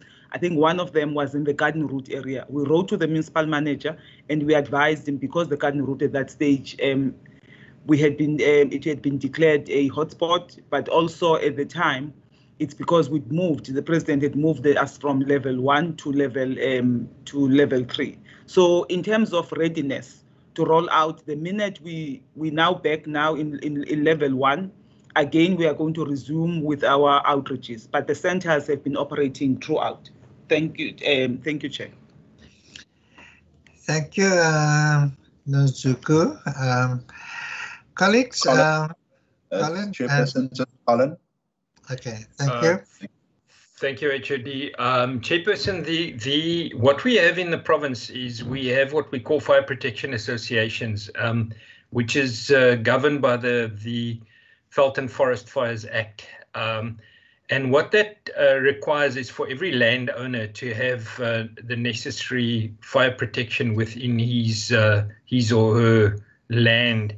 Now, what we do is these fire protection associations have been established all over. So you'll get, like, for example, on the West Coast, there's what we call a FPA. There are FPAs all over the province. And then what we have is we have what's called the Western Cape Umbrella FPA. Now, that's the fire protection association that manages all these different groupings. And what they do then is they form part of the Western Cape Integrated Wildfire Management System, which we coordinate. And part of that is training, and it's also obviously preparation. So you can imagine that most of these FPAs are in fact farms. So the training happens at the FPA level, and then also that kind of work. So a number of these FPAs are in fact very, very strong. Just to give you an example, the Garden Route FPA, what they call themselves the Southern Cape FPA, actually provides a bursary every year to 1 or 2 people to go and study at the university, the Nelson Mandela University, to go and study forestry. So that's the way that system is put together. We rely on them quite heavily, obviously, because they're the first people on an incident if a fire breaks out. So there is most definitely training for farm workers in firefighting, and it works very effectively. Thank you. Thank you, Colin. Mr. Bolsey, you want to last comments? No, Chairperson, I think we've covered all the questions, right. And I take the advice in terms of the financial reporting. Thank you. Thanks a lot. Colleagues, that brings us to the end of the presentations, and I think the quarterly report presentation, and I think that we are running a bit late in terms of our time management. We will move then immediately over to the second part of the agenda, that is 106 investigations. And Mr. Polzer, you may proceed with that quickly. Thanks. Thanks, Chairperson. I'm going to ask Gary Birch to proceed with the presentation. But Gary, if you can perhaps just put less emphasis on the legislative requirements and just deal with the cases that we are having. Please, thank you.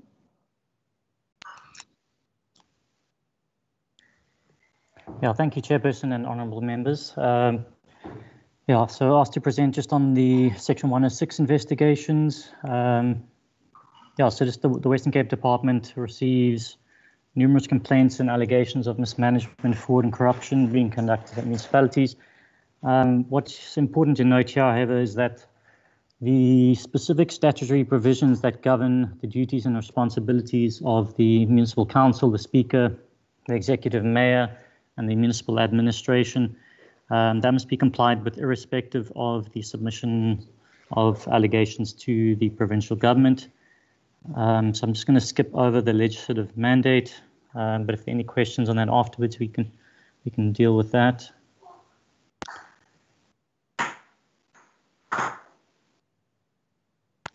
And then just to set out the context and explain how we deal and process the allegations and complaints. Allegations are generally received from members of the public, aggrieved tenderers, applicants for various posts at the municipalities, from councillors, and also from officials themselves.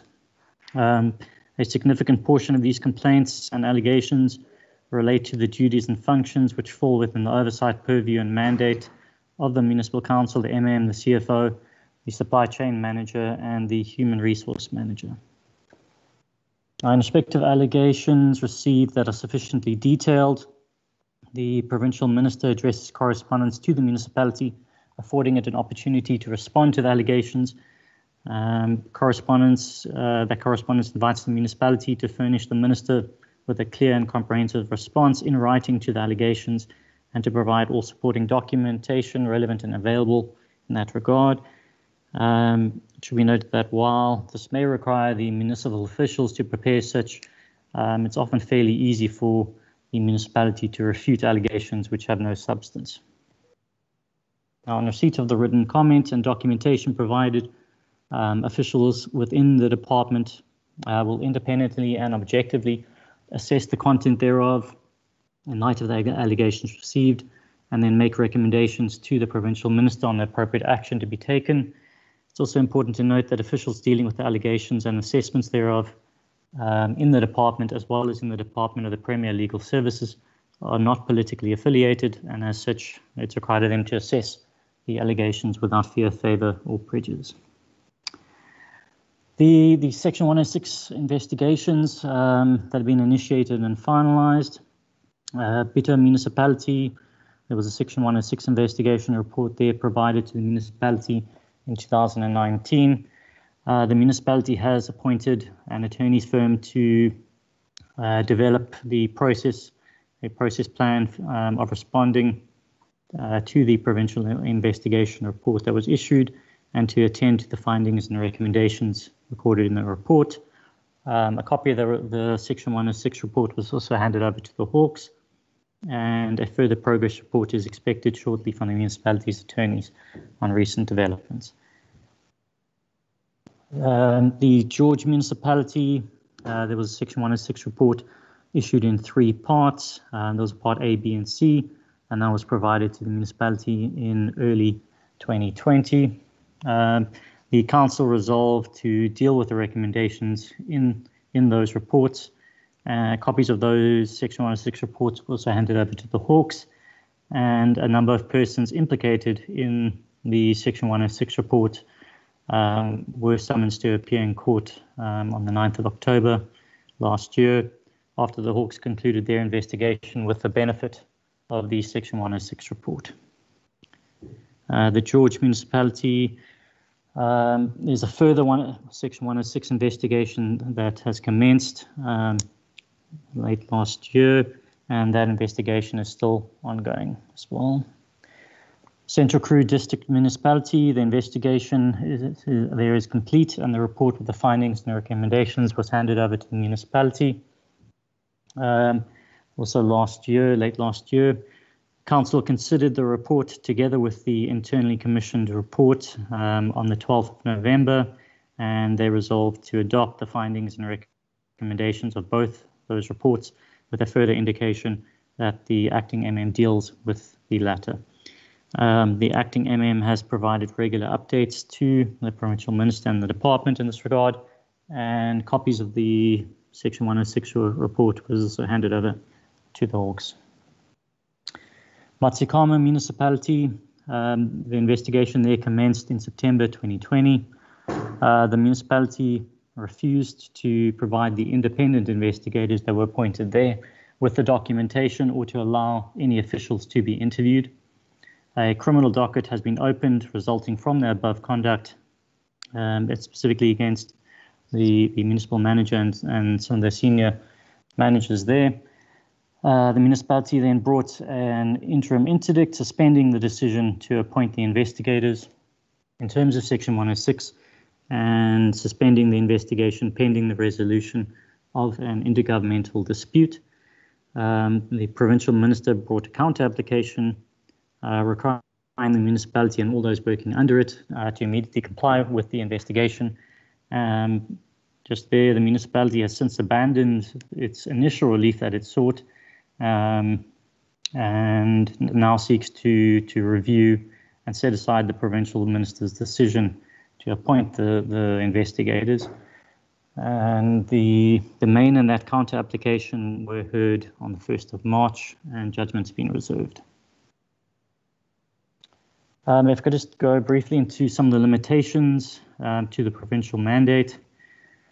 Upon receipt of a Section 106 report from the designated investigators, the provincial minister must then provide that report to the municipality concerned. The municipal council is then responsible to take the appropriate action in relation to the recommendations and the findings.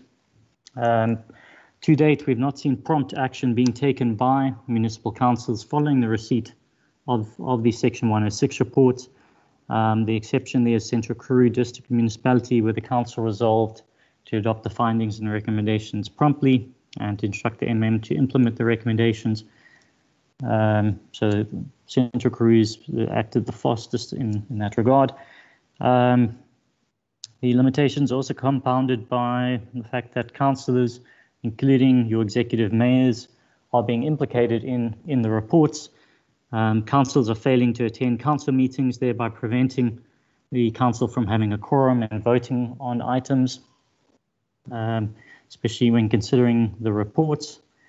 The municipal managers are implicated together with senior managers, and municipal officials often resign before disciplinary proceedings can be finalized and then are re-employed at other municipalities.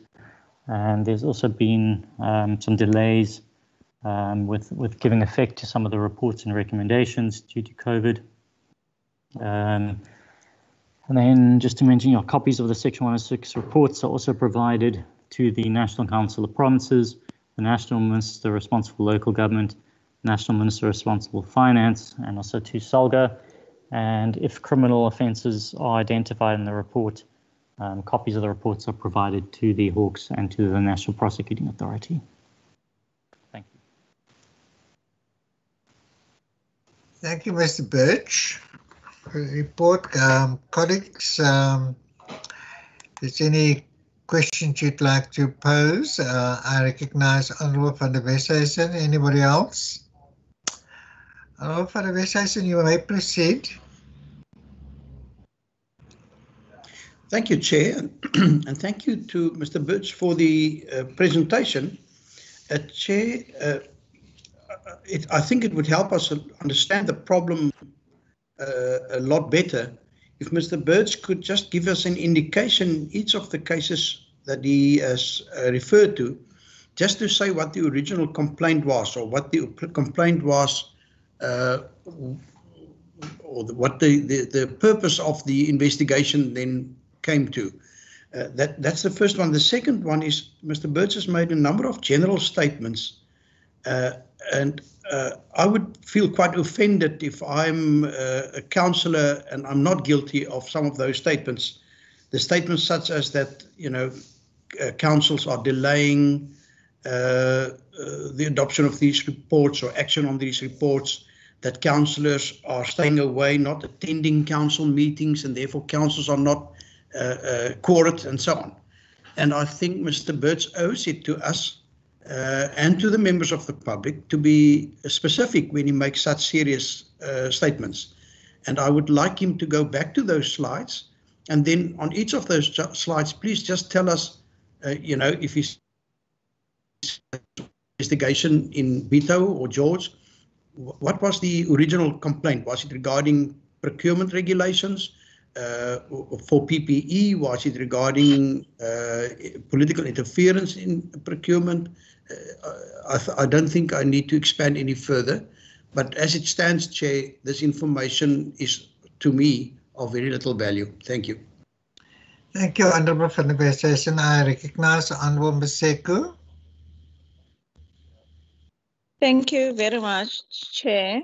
And I need to say thank you very much in the presentation that we received to have an idea of what's happening out there.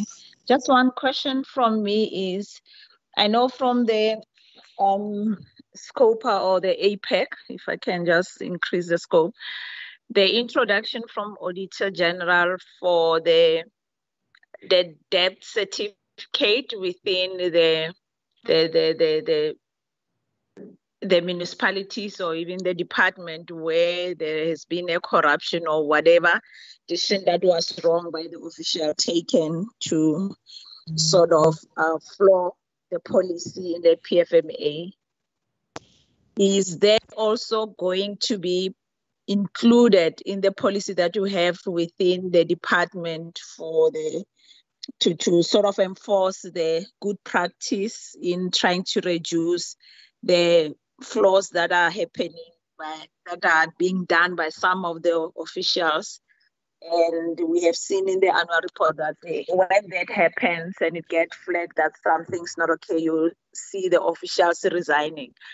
And the solution has been this introduction of the debt certificate that at least maybe can be that even if a person tries to grab the pension fund and run away, you have a debt attached to in their names, because it doesn't have to be all that are doing that, or the councillors, or it has to be a specific person that took a decision that is wrong and sort of exposed the whole process as if it's been flawed while it's one person that did that. Thank you, Chair. Thank you, Honourable Maseko. Honourable Makamba Boita. Thank you, Chairperson, and thank you to the presenter. The presenter mentioned the process in dealing with execution of the investigation, where in instances where allegations are not substantial. Can he elaborate on that in terms of at what stage do the allegations are declared as not substantial and where the case does not get persuaded further? Can he just give us a light on that? Thank you, Chair. Thank you, Honourable Makamba Boita. Mr. Birch, over to you. Yeah, thank you, Chairperson, and honourable members for those questions. Perhaps what I could maybe suggest, given that the public nature of this forum, is maybe we could provide the members with copies of the Section 106 reports and the executive summaries that are contained therein. That would give the members a good indication of the allegations as well as the findings,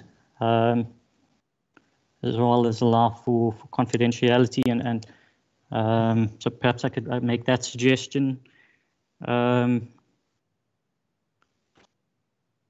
In relation to the generalized statements, yeah, I think it's fairly public record in terms of when councils and your municipal councils don't have a quorum, and when the agenda items are specifically to look at these reports, so that generally is public knowledge out there.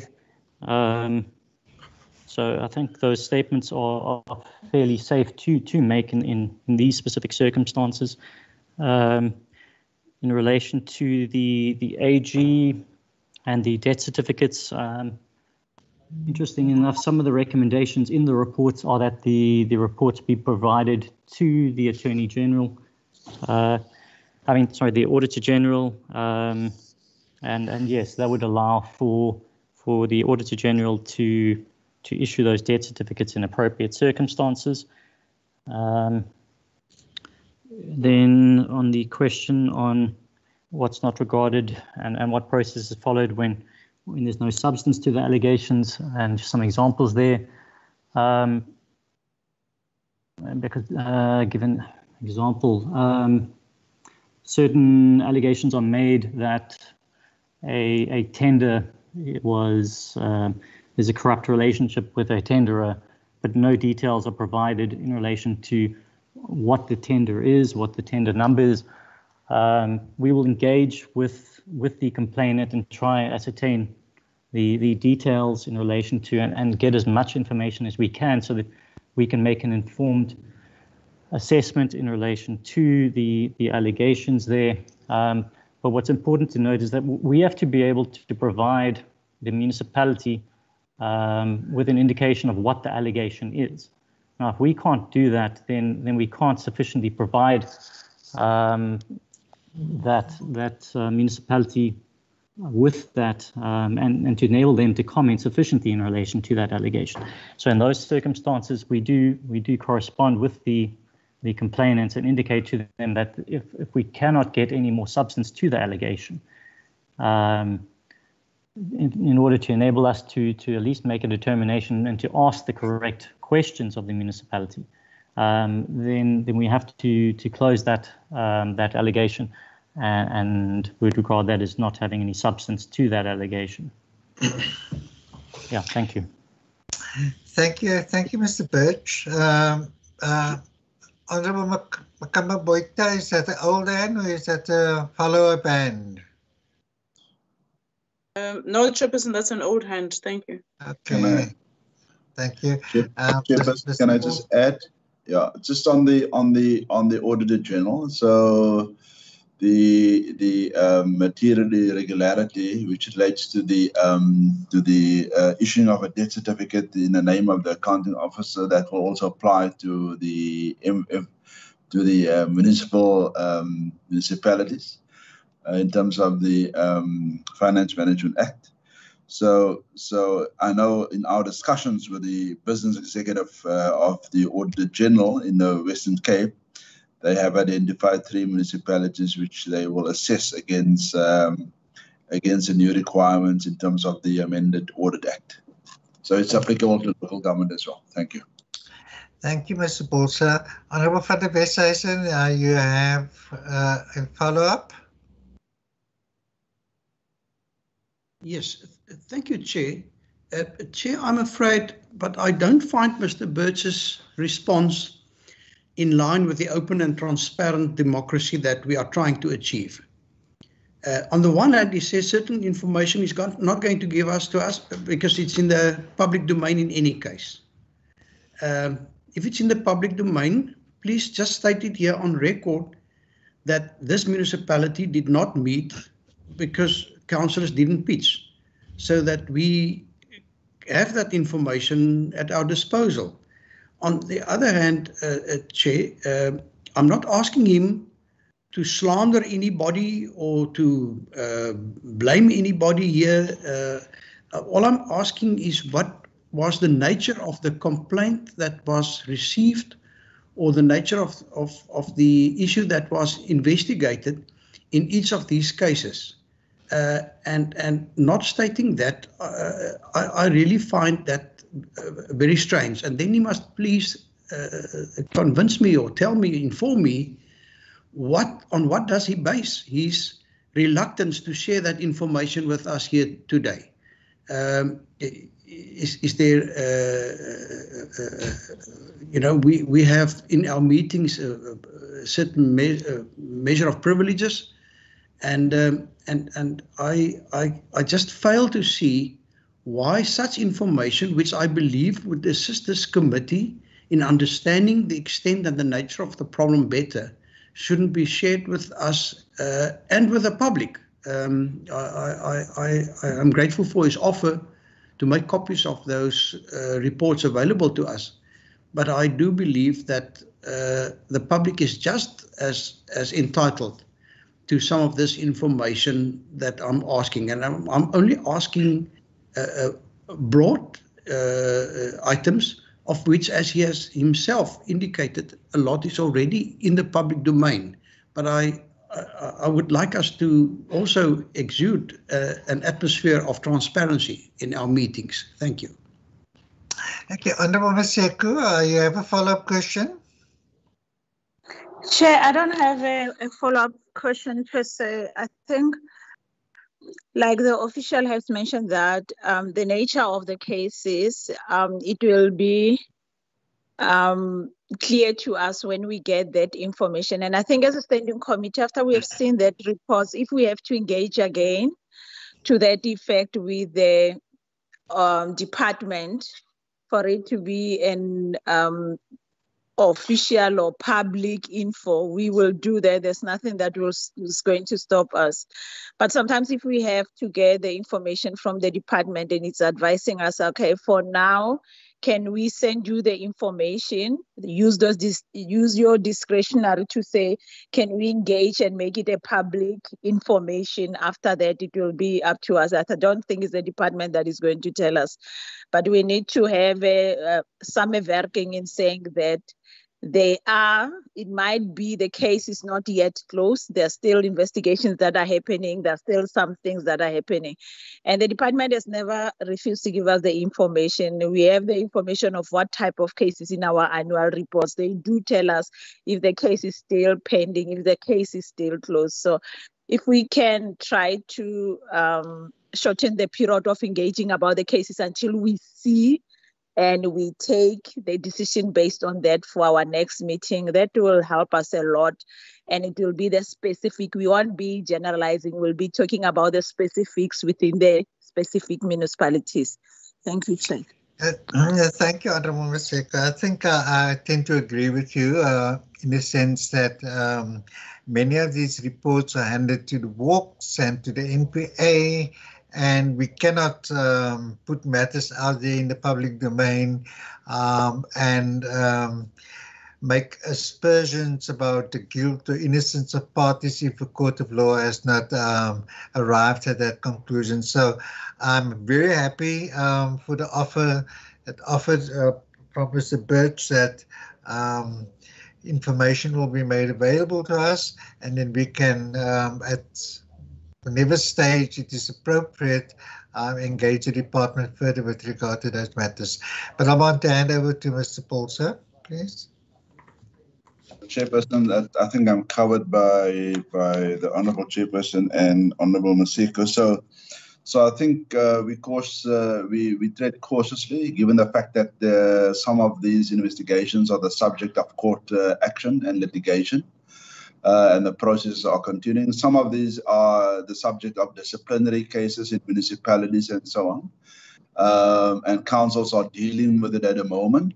And some of it is the subject of criminal action being investigated by the Hawks and the NPA and so on.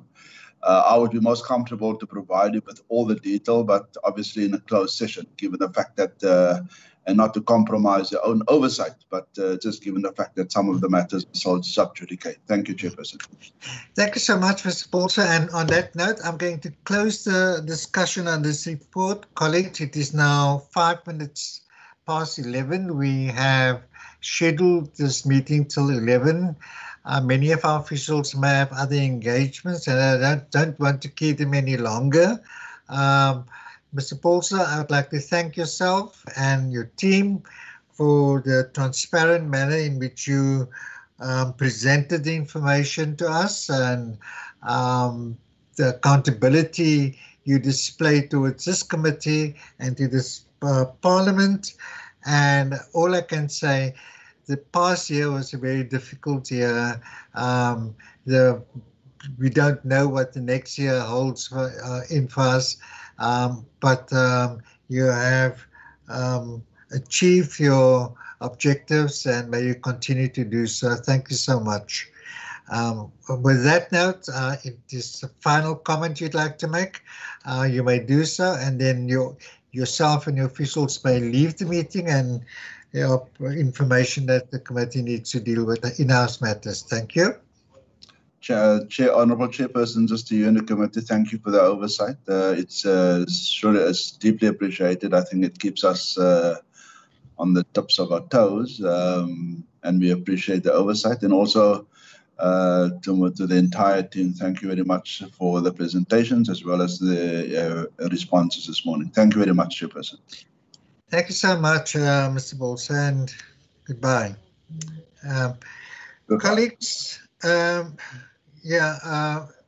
don't know if you have any other pressing engagements. There are 3 matters that we need to consider, that being one, the minutes and the report of our oversight inspection in Granatendal, and then resolutions. I don't know if you want to stay behind for another 15 minutes so that we can deal with those matters and get it out of the way. Can I have your indication whether we could do that, please? Honourable van der Westhuizen? Chair, I'm happy to proceed and deal with this. Honourable Maseko? Honourable Makamba Boyka? Yes, Chair, let's have, I can allocate 15 minutes. Honourable Makamba Boyka? Is it in order with you? That's fine, Chairperson. Okay, good. We have circulated the minutes and the reports, and there's the minutes on the screen. And Tuesday, the 2nd of February, 2021. Please check your attendance, colleagues. You can move over to the next page.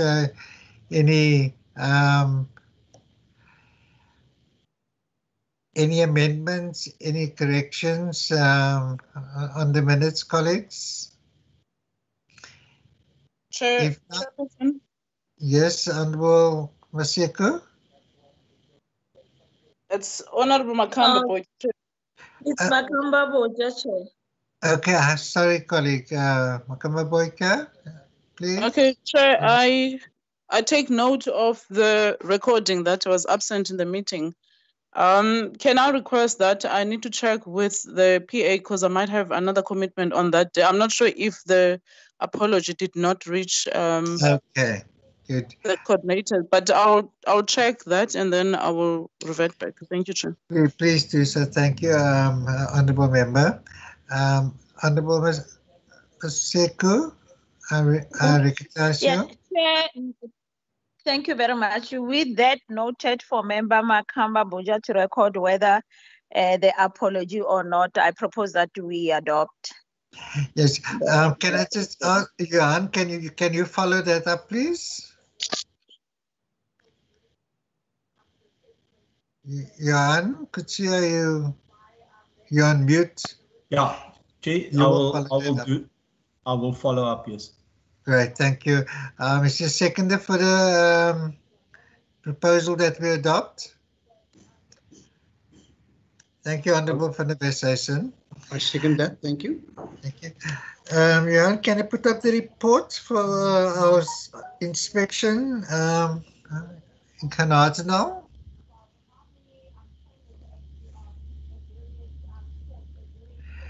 Colleagues, we all know that on the 12th of February, we did a site inspection at the Grootbrug repairs in Genadendal.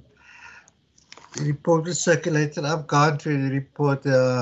It accurately represents what transpired there, but I don't know if you hold the same view of it.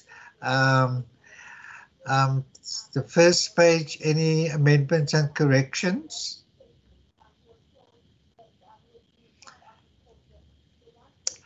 Okay. Proceed to the second page, any amendments and corrections? Right, if none, thank you, colleagues. Is there a mover that we adopt the report? Honourable Maseko, yes, thank you so much. I move that we adopt. Thank you. Is there a seconder? Thank you. Is there a seconder that we adopt the report? Thank you, Honourable van der Westhuizen.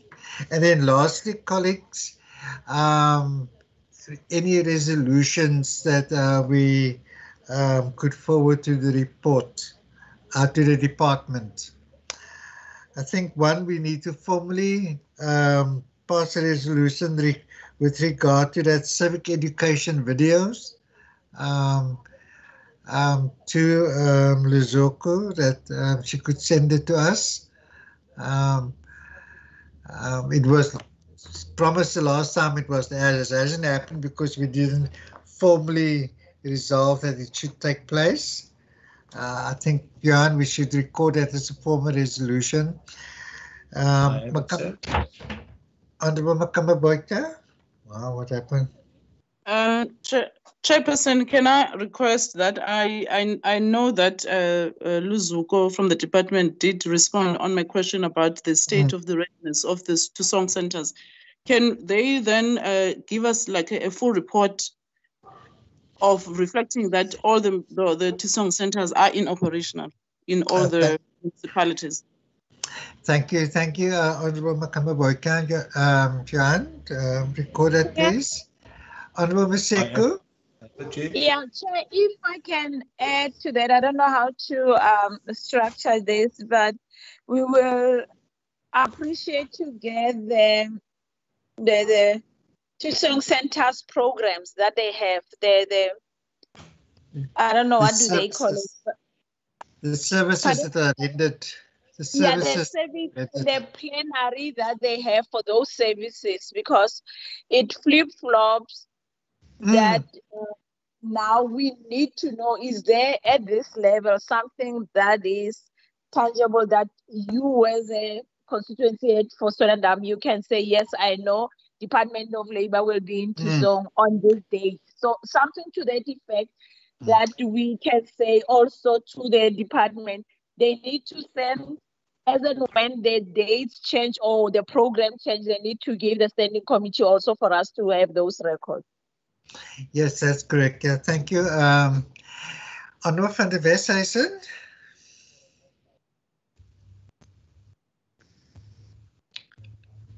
Yes, thank you, Chair. Chair, I might need your assistance in how to formulate this, but I think we clearly have different views on the whole issue of confidentiality, secrecy, etc., and what can be allowed and should be allowed under an open democracy. And I'm just wondering whether we couldn't ask for some legal advice regarding, and perhaps it would help us, would help the legal counsellors, if we specifically refer then to these investigations by the Department of Local Government on the contents of, let's call it their work.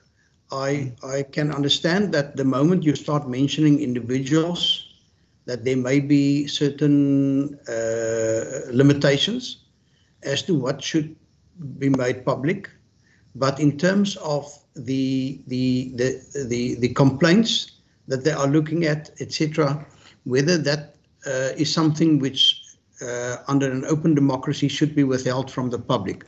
And if we could get just some legal advice on that, I think that would help me in any case a lot. Thank you. Thank you, Honourable van der Westhuizen. I think that is something that we could solicit from our legal department. And then coupled with that, and I think that Mr. Birch also mentioned that he will provide a report to the committee regarding the various investigations, and also a status report on the various investigation and what's it about. And maybe we should formally adopt it as a resolution, and then on the basis of that, we can perhaps schedule a follow-up meeting in camera or not, depending on the legal advice as to how to deal with that. Johanna, I see you before I recognize Honourable Maseko. Johan, do you want to say something? Chairperson, yes. I do have that last point that you've made about the Section 106 reports. I did jot it down as a resolution. Then just on the legal opinion, before we start asking our legal advisors for opinion, if I can remember correctly, there some time ago there was an opinion given on the whole sub judice rule. I will discuss it with Andre Roux and them from our legal component, and then I will revert back to you and Mr. van der Westhuizen, and then we can take it from there going forward. I think you should revert back to the committee and not to myself and Honourable van der Westhuizen. Or to the committee, that's correct. Yeah. Honourable Maseko.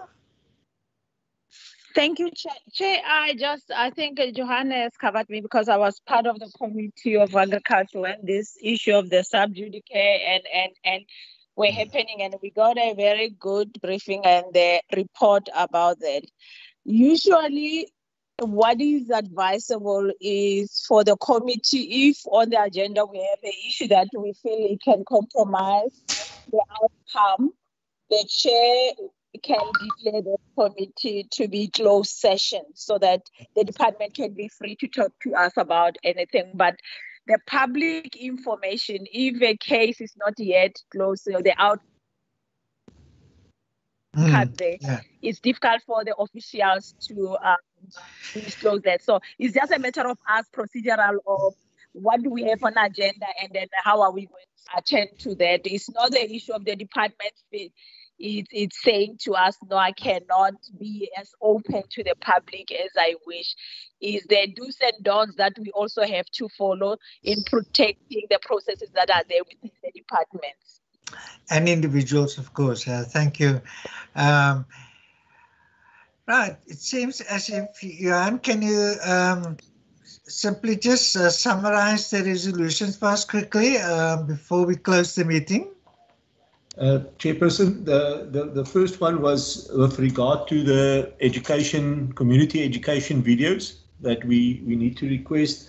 I've also got that we will in future request the department to brief us on their financial expenditure per quarter when we do the quarterly performance reports. Starting in the new financial year. Starting in the new financial year, yes. Correct. Then also the copies report on the readiness of Tusong centres, and also flowing from that, the services provided by various Tusong centres and departments that's presented there.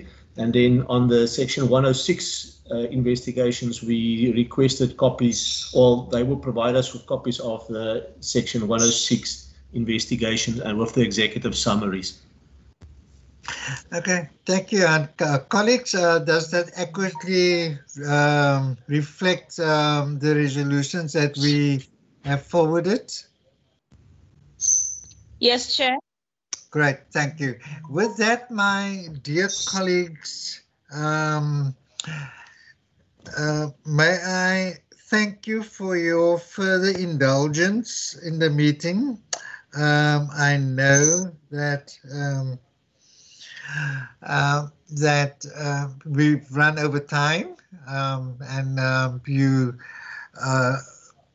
allowed us to proceed with a further 20 minutes, 21 minutes for that matter. Thank you for that. Thank you, Candice, for your time, and Siraj for your additional time and your assistance. It is much appreciated. And with that, Johan, I thank you also for keeping everything together and facilitating all the back room processes. And may you all have a lovely day. Thank you so much. And on that note, the meeting is closed. Thank you, Chair. Thank you, Chair. See you next week. Bye.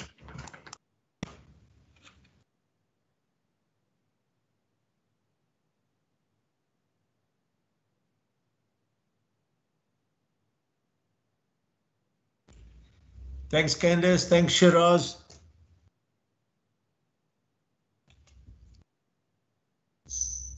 Okay, thank you. How are you keeping, Oban? Thank you all. You're welcome, John. You're welcome. Okay.